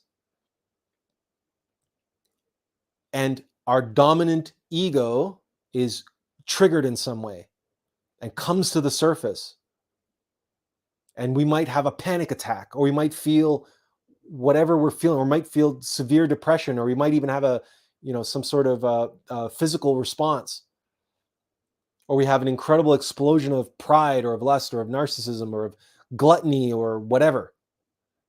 And in those moments of severe temptation and everything else, and we might fail, we might fall, but in those moments, if we are observing ourselves, if we're watching all of this craziness going on inside of our psychology as our egos react automatically, and as our conditioned consciousness is made to react automatically in the same old repetitive way, only in a heightened way, a way that's hard for us to ignore, a way that is unique and distinct because we've never had this type of experience before, and it's really shaken us to our core. These are the opportunities, right? This is the chink in the armor. These are the cracks in the walls of Jericho. This now is the opportunity for us to get the free consciousness in there, in between those cracks, and start prying them open.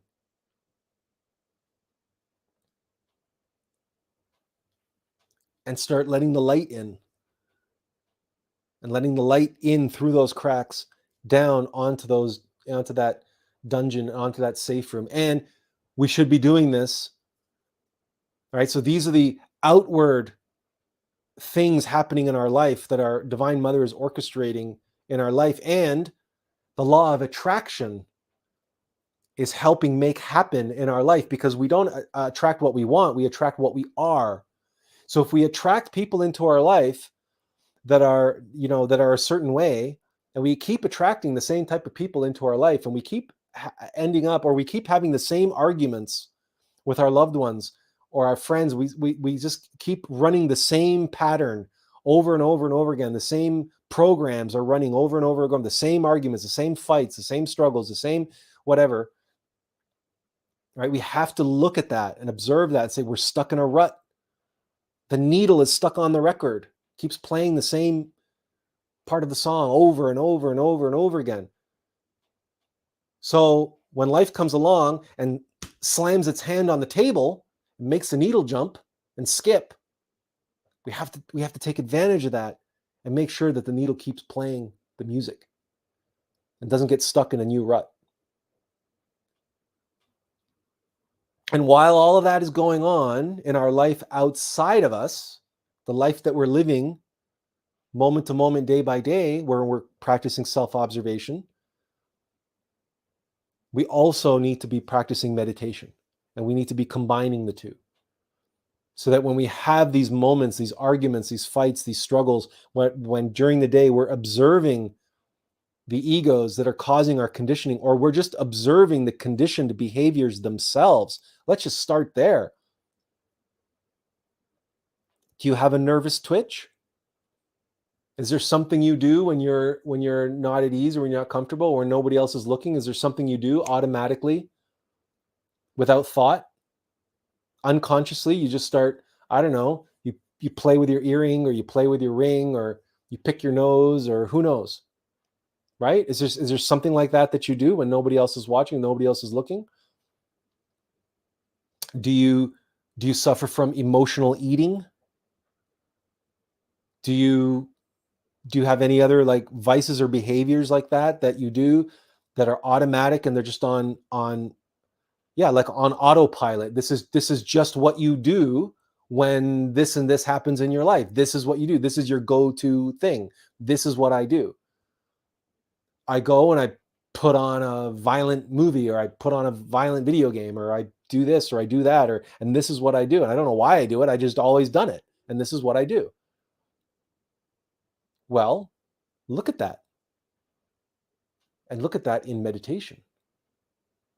Going to observe that in meditation. Hold that mirror, that mountain lake mirror. Don't think about what you do and why you do it. Don't try to figure it out, because the mind is not going to give you a straight answer.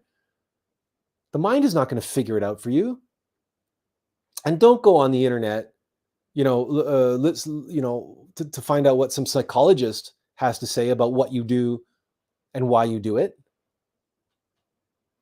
You might get some interesting direction, some interesting framework with which to look at what you're doing, but beware, because psychologists and their psychobabble can be very, very tempting to the mind. And it's very tempting to, and I'll tell you what that's like. The ruts in the road that are fossilized, that are set in stone, those ruts in the road, you go to a psychologist, 9 times out of 10, the advice that they're giving you is akin to take some fresh concrete and pour it over those ruts and smooth them out. And then you won't have ruts in your road anymore.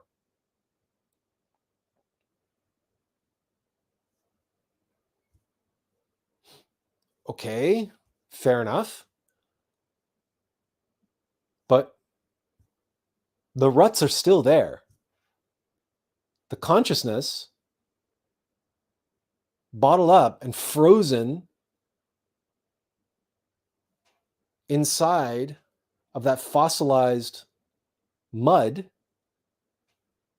those fossilized ruts in the road, you haven't liberated the consciousness from anything. What have you done? Through cognitive behavioral therapy, or who knows what other fandangled things that they do, use trickery of the mind, self-hypnosis, all sorts of trickery in the mind, trickery, psychological parlor tricks. Yeah, you've poured fresh concrete and you smoothed over the ruts. But how has that liberated the consciousness that's trapped in the fossilized mud of those ruts? Right? It hasn't.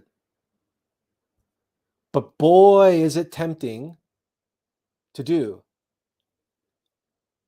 When you go over that road every day, and you're observing yourself and you're observing your wagon wheels getting stuck in those ruts, and you once you become aware and conscious of these habitual behaviors and habitual thoughts that you have, and you suddenly realized, yeah, hey, that's a mechanical, automatic, habitual, conditioned behavior.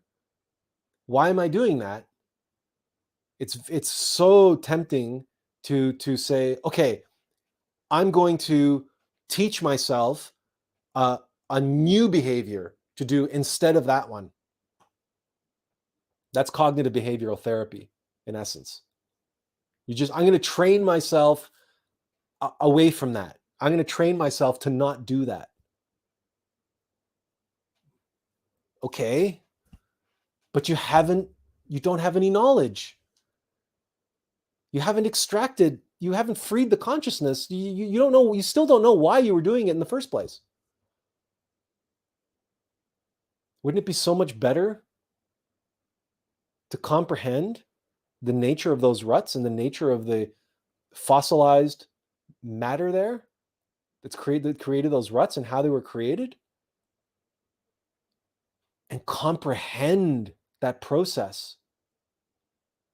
It's a natural process, fossilization. It's a natural process. It's a natural biological, geologic, mechanical process of creating ruts in a road that become fossilized. So who better to reverse that process than our own individual divine mother?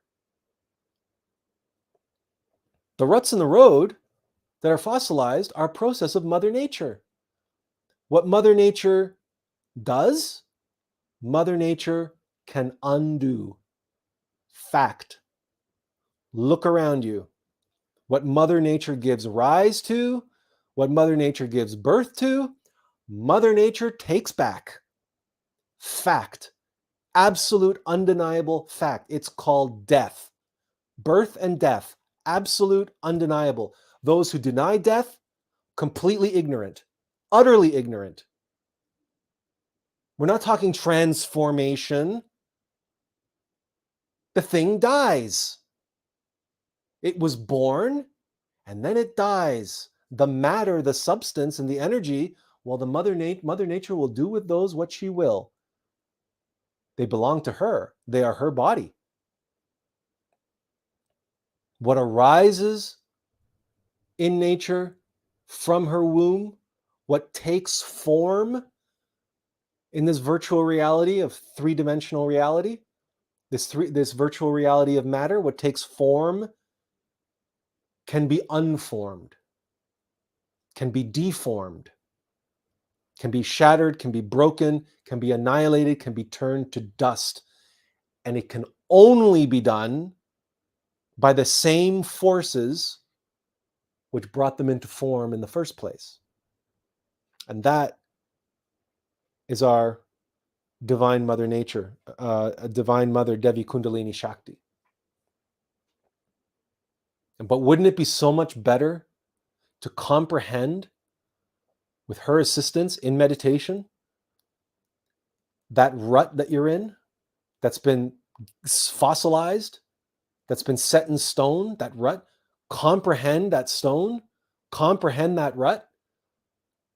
And when you comprehend it, and the flash of lightning comes in the dark of night in meditation, you suddenly realize, oh, so that's why I've been doing that all these years.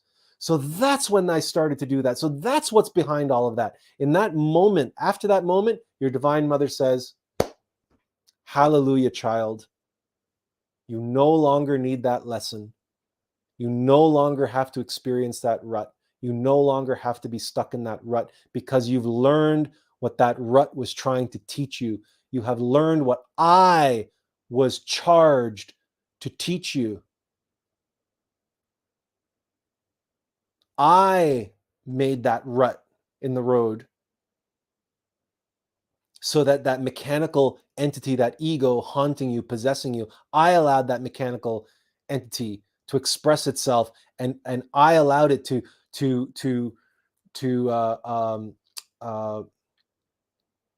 what's the right word here? Carve those ruts into my very body, such that you could extract from that the lesson and the knowledge, the gnosis that you needed to learn about the underlying cause of that condition. To learn about the conditioning agent. And now you comprehend it. Now you know what was causing that rut. Now I can dissolve that rut. And when she dissolves that rut, all of the consciousness that was being bottled up inside of that stone, that hardened clay, that fossilized rut, all of that is now liberated. And then you now have that to work with. That becomes your pool of available consciousness to work with.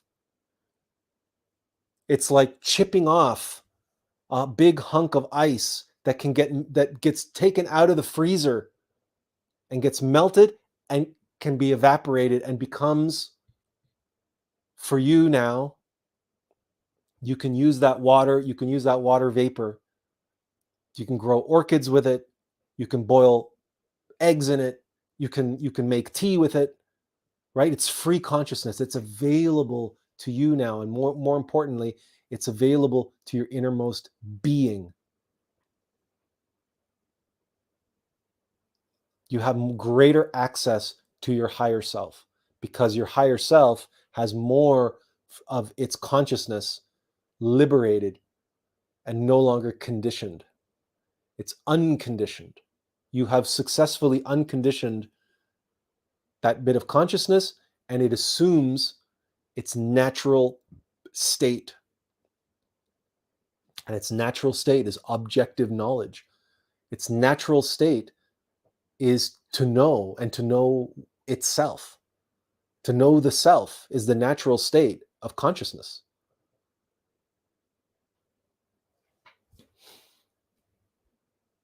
Azazel threw up a word here. He said vanity. And he tossed this up when we were talking about the difference. We're talking about, paving over the ruts, just paving it over with fresh cement, with fresh concrete. And he said vanity. That's well said, because in a very real way, and I mean, let's be honest, women do that Botox shit on their face. And I guess some men do it too. They inject their face with botulism to make their face puffy and so-called smooth out the wrinkles. So that's exactly vanity. And you look at cognitive behavioral therapy, you look at all these other psychologists, smoothing over the problems and the defects and vices. Oh, let's just smooth it over, right? It's a lot like, sweeping things under the carpet, but it's more sophisticated than sweeping things under the carpet. We're going to smooth out those wrinkles. We're going to give you some Botox. We're just going to smooth out all those wrinkles in your personality and all those behavioral defects and vices. We're going to use something called cognitive behavioral therapy. We're going to teach you alternate behaviors, more positive behaviors, more constructive behaviors. Yeah, more positive, more constructive, more everything, but not more conscious. It's going to seem more conscious for a while. Why? Because you're under the training phase. You have to actively train yourself into the new behaviors. And you got to do so cognitively, right? So you got to be cognizant. You got to be aware of these new behaviors I'm doing, right? But the goal with cognitive behavioral therapy is that eventually the old behavior just goes away. And instead, this new behavior becomes habituated, becomes automatic. So whereas before, if someone asked you about your weight before, you would always get huffy and, oh, how dare you ask me that? Or you would get subconscious, you would start sweating, or you have a panic attack because somebody asked you a question.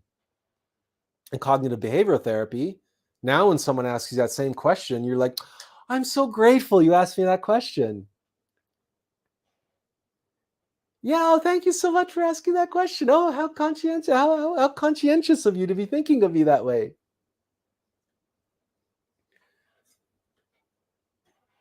Does that seem conscious to you?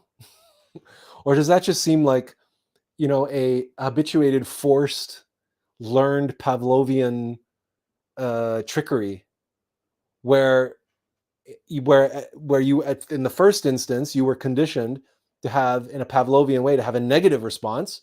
Now you've just turned it into a positive response. Positive, stay positive, positive thinking, positive everything, positive.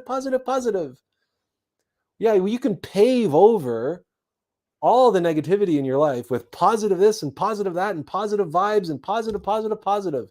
And guess what? You're no more conscious.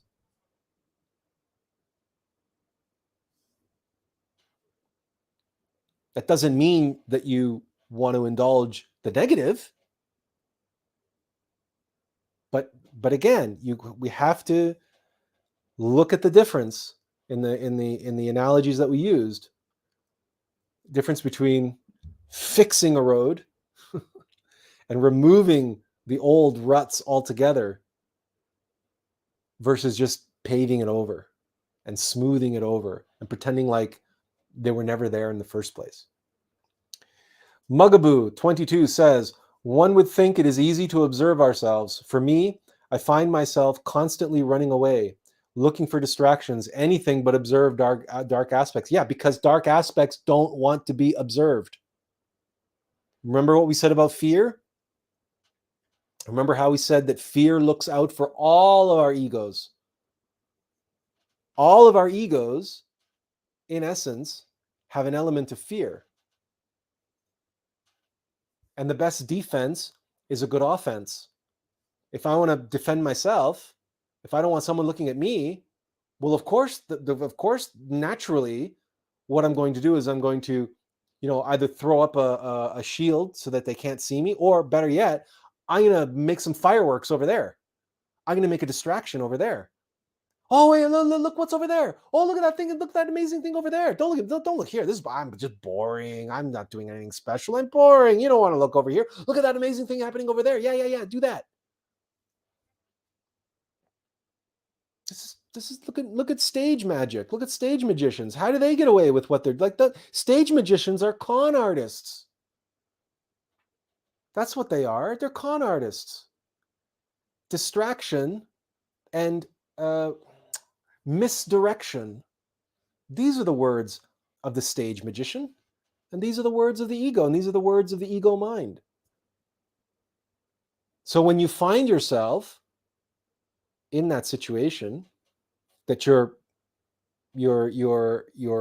awareness is being pulled this way and then that way and then back, you just relax, and bring it back to where you need it to be. And just if it gets batted away again, just bring it back. Just it gets batted away again, just bring it back. Gets pulled over here, bring it back. If you want to recognize and be aware of what's pulling your attention, that's fine, but don't get caught up in it and don't indulge it. Just recognize it. Okay, so this is now trying to distract me over here. Okay, all right, I'm going to put my attention, my focus back to where it belongs. And people suffer from this thing that they call ADD and ADHD, and really, that's really what they're suffering from. And some people have, some psychologists have said that ADD and ADHD is actually really boredom. That the mind is bored. Because the mind is always seeking novelty. The reason why the mind can't focus and concentrate on something is because it gets bored. And there's an element of truth to that. But boredom is not a quality of consciousness. Boredom is a quality of ego, because it's ego that is always seeking novelty. It's ego that always wants the new thing, the next greatest thing, the new experience, the next experience, the bigger experience, a badder experience, right? Because it's always on the downward spiral of explosion and implosion, right? So it's in the downward spiral of explosion means the spiral gets bigger and bigger and bigger and bigger. That means when you were 6 years old, you went on the baby roller coaster. Now that you're in your 20s or 30s or 40s or what, now you got to go on the double looping, upside down, backwards, forwards, in, out, caves, tunnels, mega fireballs, fire rings roller coaster, right? You can't go on the baby coaster anymore. It's completely boring. And that's what that is. That's that lust, that desire for the next greatest best. That's boredom. And that's what psychologists say is what ADD and ADHD is. The reason why you can't focus and concentrate is because the mind doesn't want to focus and concentrate. The mind under the influence of egos, because egos are desire, and egos get bored. But it's not that egos are getting bored. Egos are executing their program. You execute your program here, and then you got to execute a program again and a program again. And every time you indulge that, it's got to be more and bigger and better and so on and so forth. And we now hear ourselves repeating ourselves, and we've repeated ourselves in other live streams 1,000,000 times. But unfortunately, because of the nature of our conditioned consciousness and the nature of our mind and how conditioned it is, it's not that we have to hear the same thing 50 million times necessarily. It's just that the 50 million times we heard it, we didn't really hear it. We heard it, we listened to it, but we didn't really hear it. We didn't really take it to heart. And it's hopefully at some point in the 50 millionth time, the consciousness goes, oh, okay, now I get it. But you have to experience it. You have to know that. You have to practice it. And yes, Mugaboo, it's difficult to practice. It's difficult to practice for everybody. And it's some people, it's harder than others. I admit that. So that's all we can do is play psychological judo with our thoughts and our egos that are distracting us. If a thought arises, you acknowledge it and you let it go. And you can do this in meditation as well. It's called psychological judo. And we've talked about this practice before. It's really the only way to naturally quiet the mind. You let the mind burn itself out.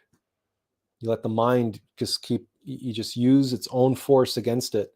You don't try, you don't force anything. The mind will force its thoughts upon you. You see them, you recognize them, you let them go.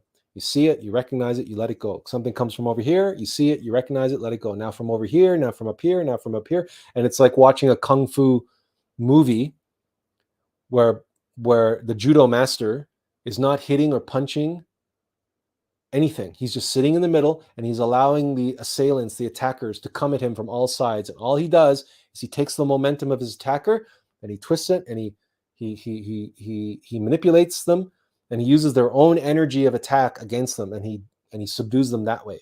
And he repels them and then he repels another one and then another one and another one and another one. And it's a beautiful thing to watch a judo master deflect his opponents. We do the same thing psychologically. And we use our free consciousness as that judo master. And eventually the mind runs out of goons to throw at us. Eventually, the judo master is left alone. And there's nobody attacking him anymore. And then the judo master can sit down and begin meditating.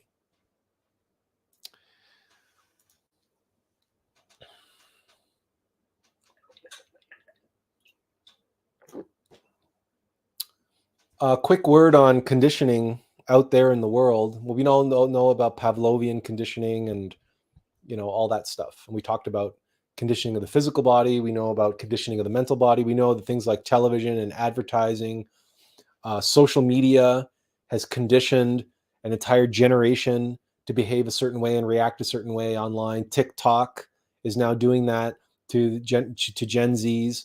So mind manipulation, all of these things, these are very real phenomena. But the important thing to remember is that none of that can work. None of that would be possible. And none of that would have any relevance whatsoever if humanity were awake and if humanity was cognizant of its internal conditioning. In other words, if humanity was cognizant of the Black Lodge and its own internal psychological conditioning that's conditioning the consciousness. But humanity is asleep. They're not aware of the conditioner, air conditioner, consciousness conditioner, the freezer, right? That's freezing the ice cubes in the tray up here and in here.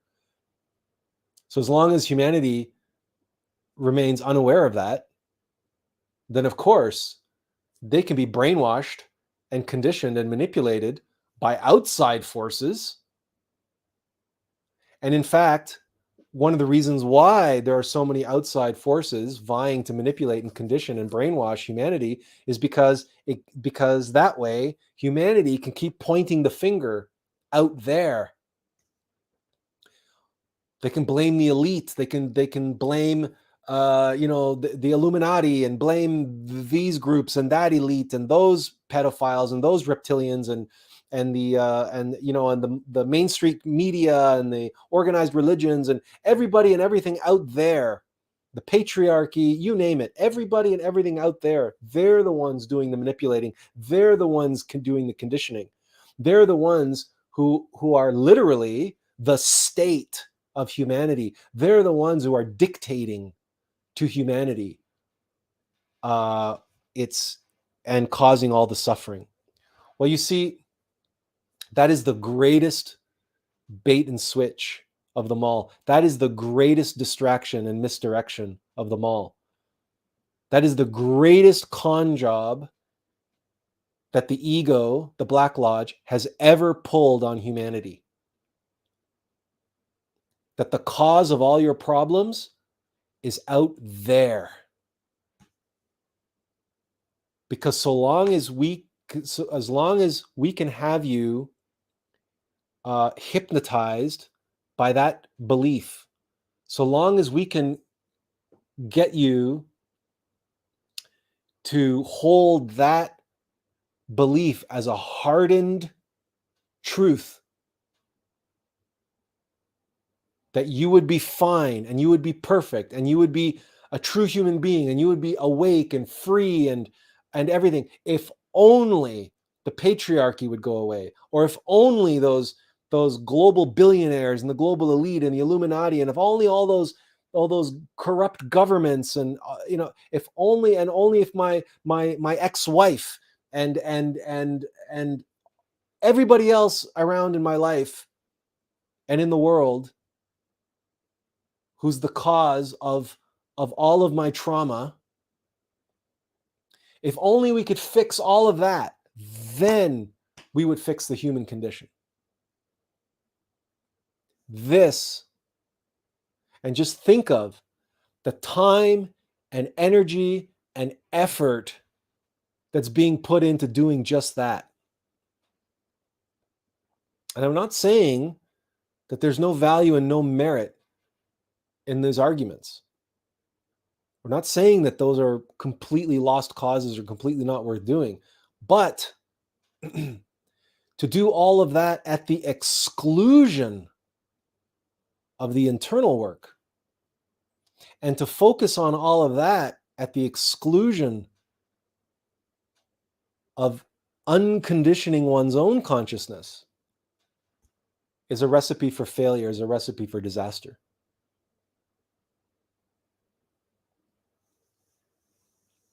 And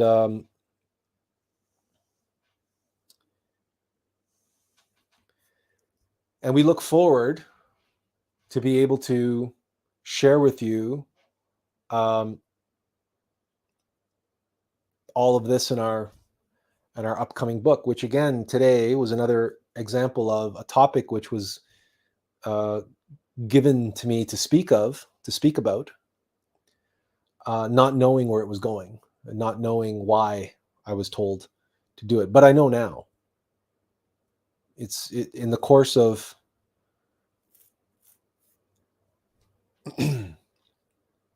trusting, right? This is what it's like following your innermost being, right? It's like your GPS on your phone. When you're using a GPS on your phone, it's telling you turn left, turn right, go straight, get on the on-ramp, take this exit, turn left, turn right. Now you have reached your destination. That's how your GPS works, right? In the moment, moment by moment. And if you want to cultivate, if you want to condition yourself in a positive way, and one of the things that you can do in terms of conditioning yourself in a positive way is practice listening to your intuition, and practice following your intuition and trusting your intuition.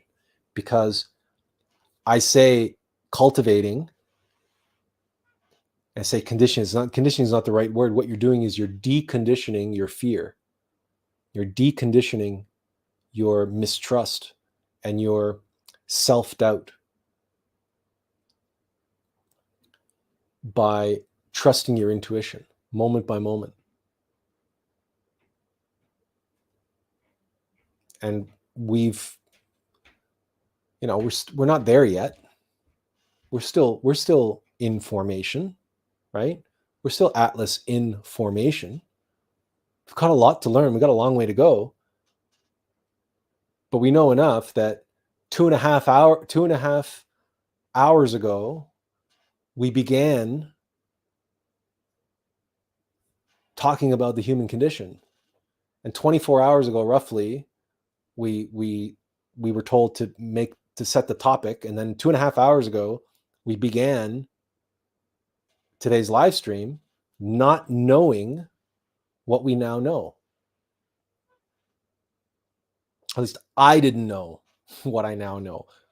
Atlas knew, because Atlas was the one speaking to you. So Atlas knew we were going to end up here, but I didn't know. But here we are. And this is very much the whole point of the book that we're writing about the human condition. And that the 4 big pillars that we were talking about was last weekend. We were talking about these 4 walls closing in on humanity and how they were all offering a kind of an awakening.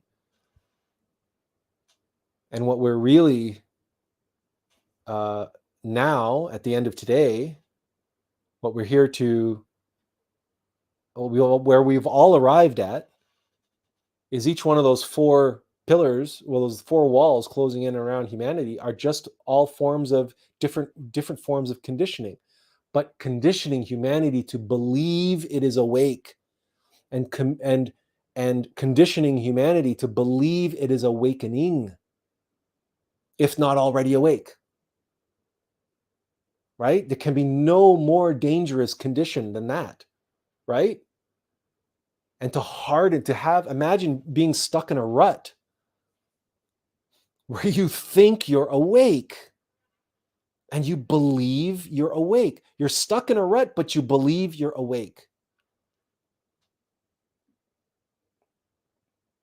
You're stuck on the downward spiral, but you believe that you're awakening.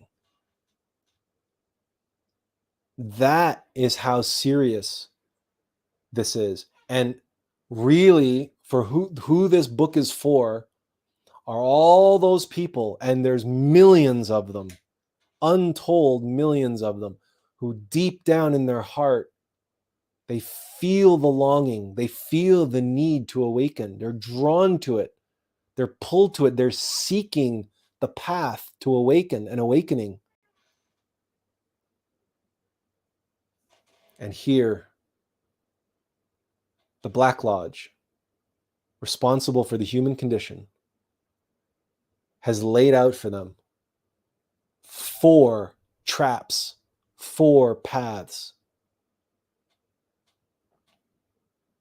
that if they walk down and if they get stuck on those paths, if they walk those paths long enough and get in deep enough,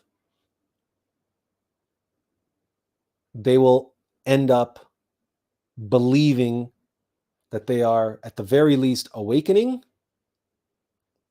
or that they're awake, or that the path that they're on is going to lead them to nirvana, is going to lead them to utopia and the new golden age.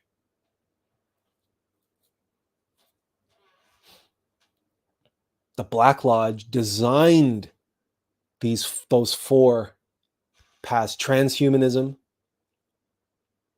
conspiracy, woke, and new age.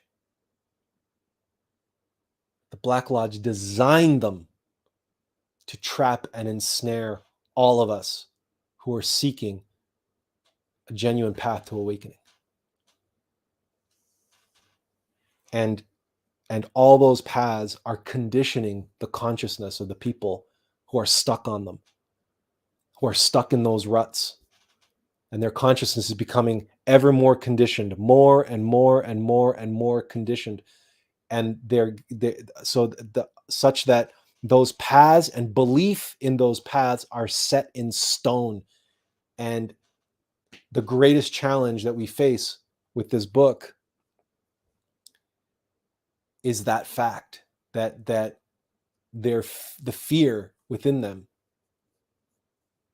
is going to fight back, is going to resist them seeing the rut that they're in and seeing the truth that the path that they're on is not a path of awakening. It's a path of conditioning. It's a path of falling deeper into the human condition. And that's really what today was about. And as we've said many, many times, these live streams are at least as much for our benefit as they are yours. Benjamin says, in the Gospel of Thomas, this is stated. His disciples questioned him and said to him, do you want us to fast? How shall we pray? Shall we give alms? What diet shall we observe? Jesus said, do not tell lies and do not do what you hate, for all things are plain in the sight of heaven. For nothing hidden will not become manifest, and nothing covered will remain without being uncovered. And he follows up here and he says, based on today's topic, I think the way to decondition is to be truthful as always and perceive things as they truly are. That is why the holy name of God is I am that I am. Yeah, and this is why we mentioned the Divine Mother and how the ruts that we get stuck in and the mechanicity that we're stuck in has a purpose, just as all of mechanical nature has a purpose, right? And it's the purpose is for us to overcome it.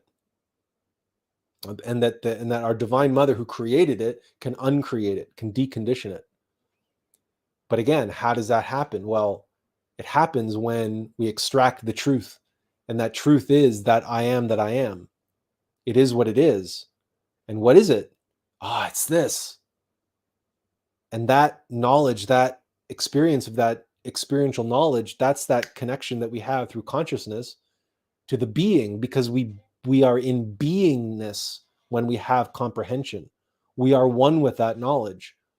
We are in essence one with da'at, gnosis, which is the knowledge of the universe, which is God's knowledge of self. That is the I am that I am. But I am that I am is not one thing. I am that I am is everything. So when you comprehend one thing, but that one thing is part of everything, you experience that oneness through your being. You experience being, and you experience that being with that oneness, with that da'at, with that gnosis.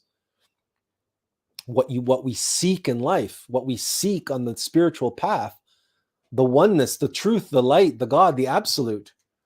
But we get a taste of it. We get a spark, a little awakening, a little moment of aha, of eureka, when we comprehend what's trapped in these lies, in these deceptions that Benjamin is talking about unveiling here. And that's why Apocalypse and the book of Revelation is about awakening of consciousness.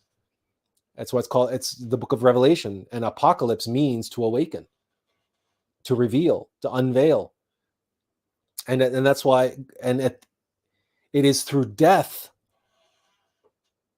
that the great unveiling takes place.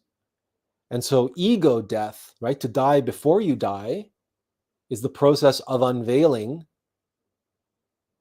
what? The truth that we needed, that was encased, that was the consciousness that was trapped, that was conditioned by those egos. You eliminate the egos, the ego dies, that particular ego dies, and it releases the consciousness from its conditioning. And now you have unconditioned consciousness. And you know how that particular ego was conditioning that consciousness.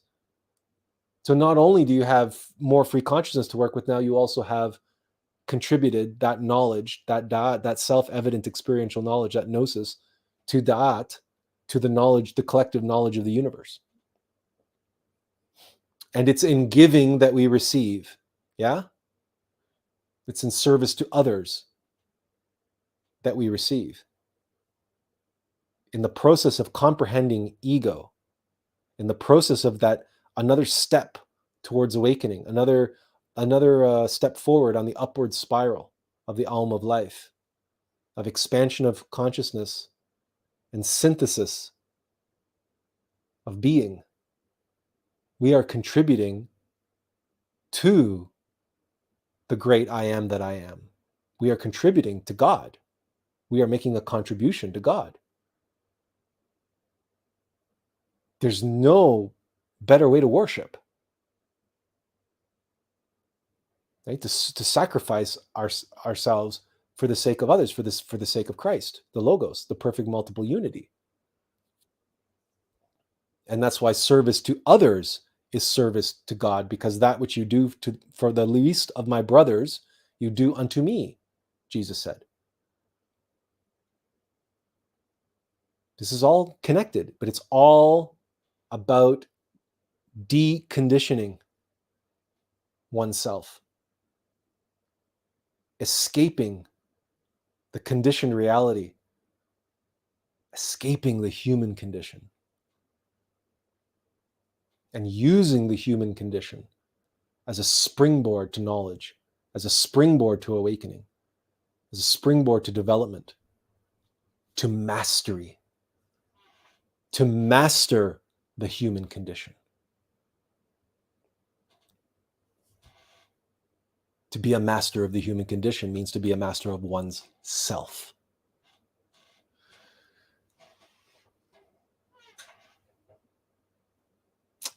Does anybody have any questions or comments?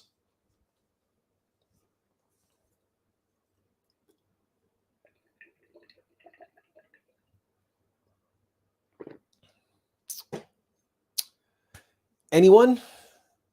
We'll give you a chance to type if you're typing. There's not too many of you on the live stream at the moment, but we'll give you a minute or two.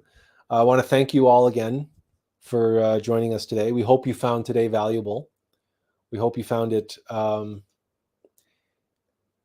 Isn't it interesting how, we can take something as simple as the human condition, and it sounds so simple and it sounds so innocuous, and we could talk for over 2.5 hours.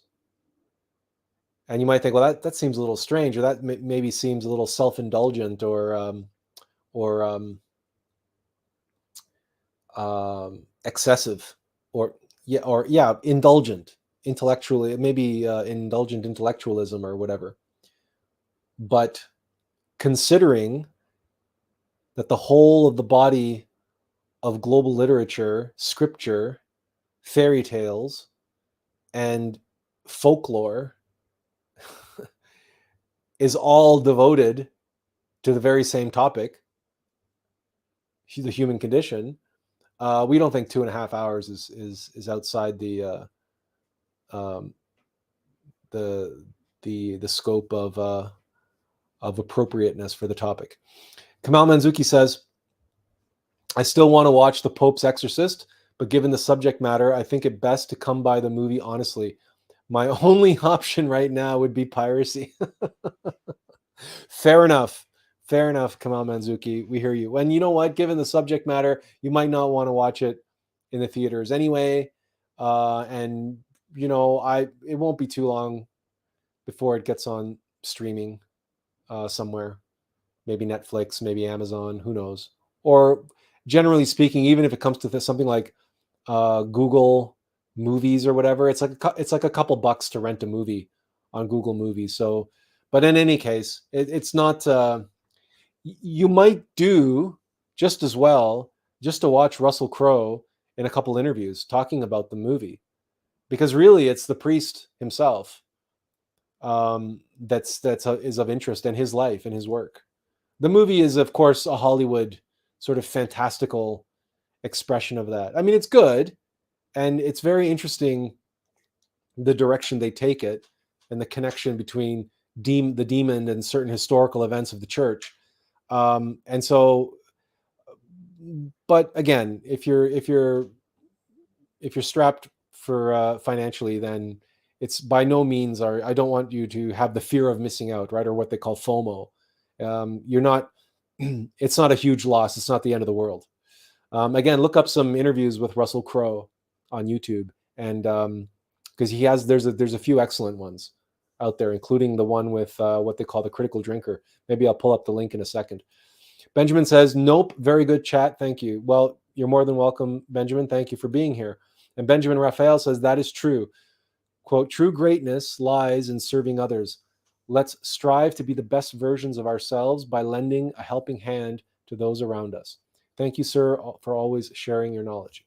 You're welcome, Benjamin. Thank you for being here, and thank you for sharing your knowledge of biblical quotes, and in today's instance, the Gnostic Gospels. They're always a tremendous contribution to the topic at hand. They're always relevant, and they always make and oftentimes, like today, a very nice punctuation point on the live stream. So thank you for that. Anyone else have anything to ask? Or okay, Kamal Manzuki says, I really like the metaphor of frozen ice chunks of consciousness. Think it'll be useful going forward. Good to know. If it's helpful, if you've ever seen Terminator 2, and even though in that instance, the Terminator 2 I know is technically a machine, and it's a Terminator, and it's a mechanical, and it's not exactly, in that sense, the best thing to use as an example. However, for the purposes of visualization, Terminator 2, the Terminator T1000 is liquid metal, and it's able to morph and change and change its shape because it's liquid metal. And you remember that scene that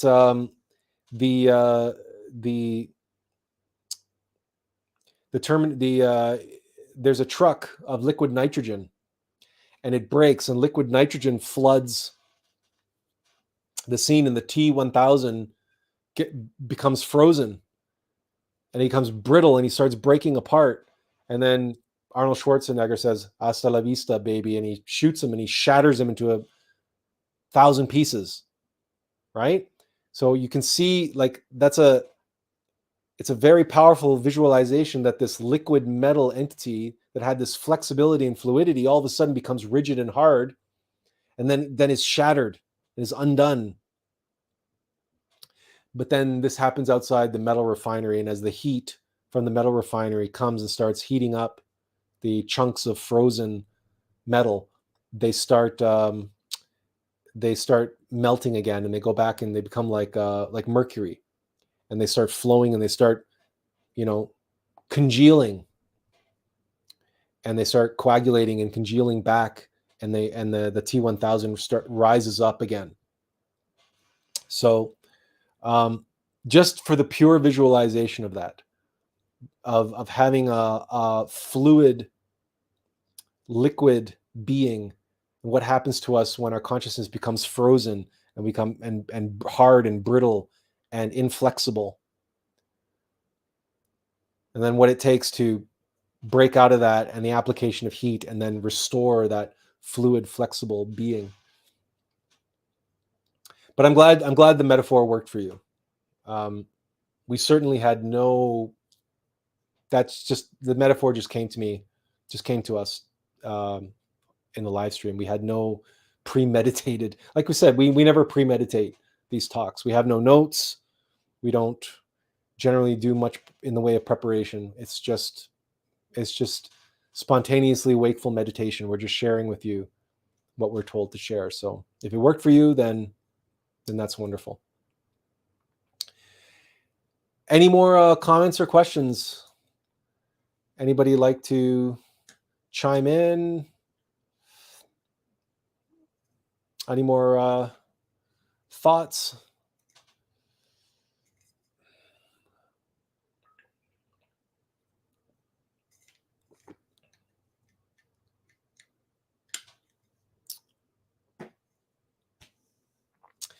If not, then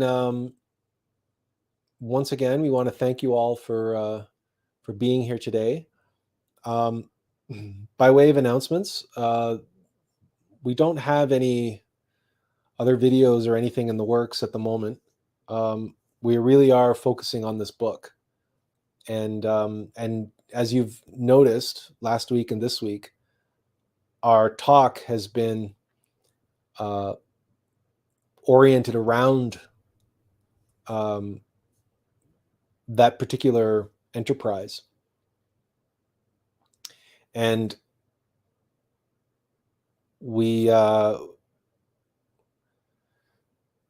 making significant progress there, and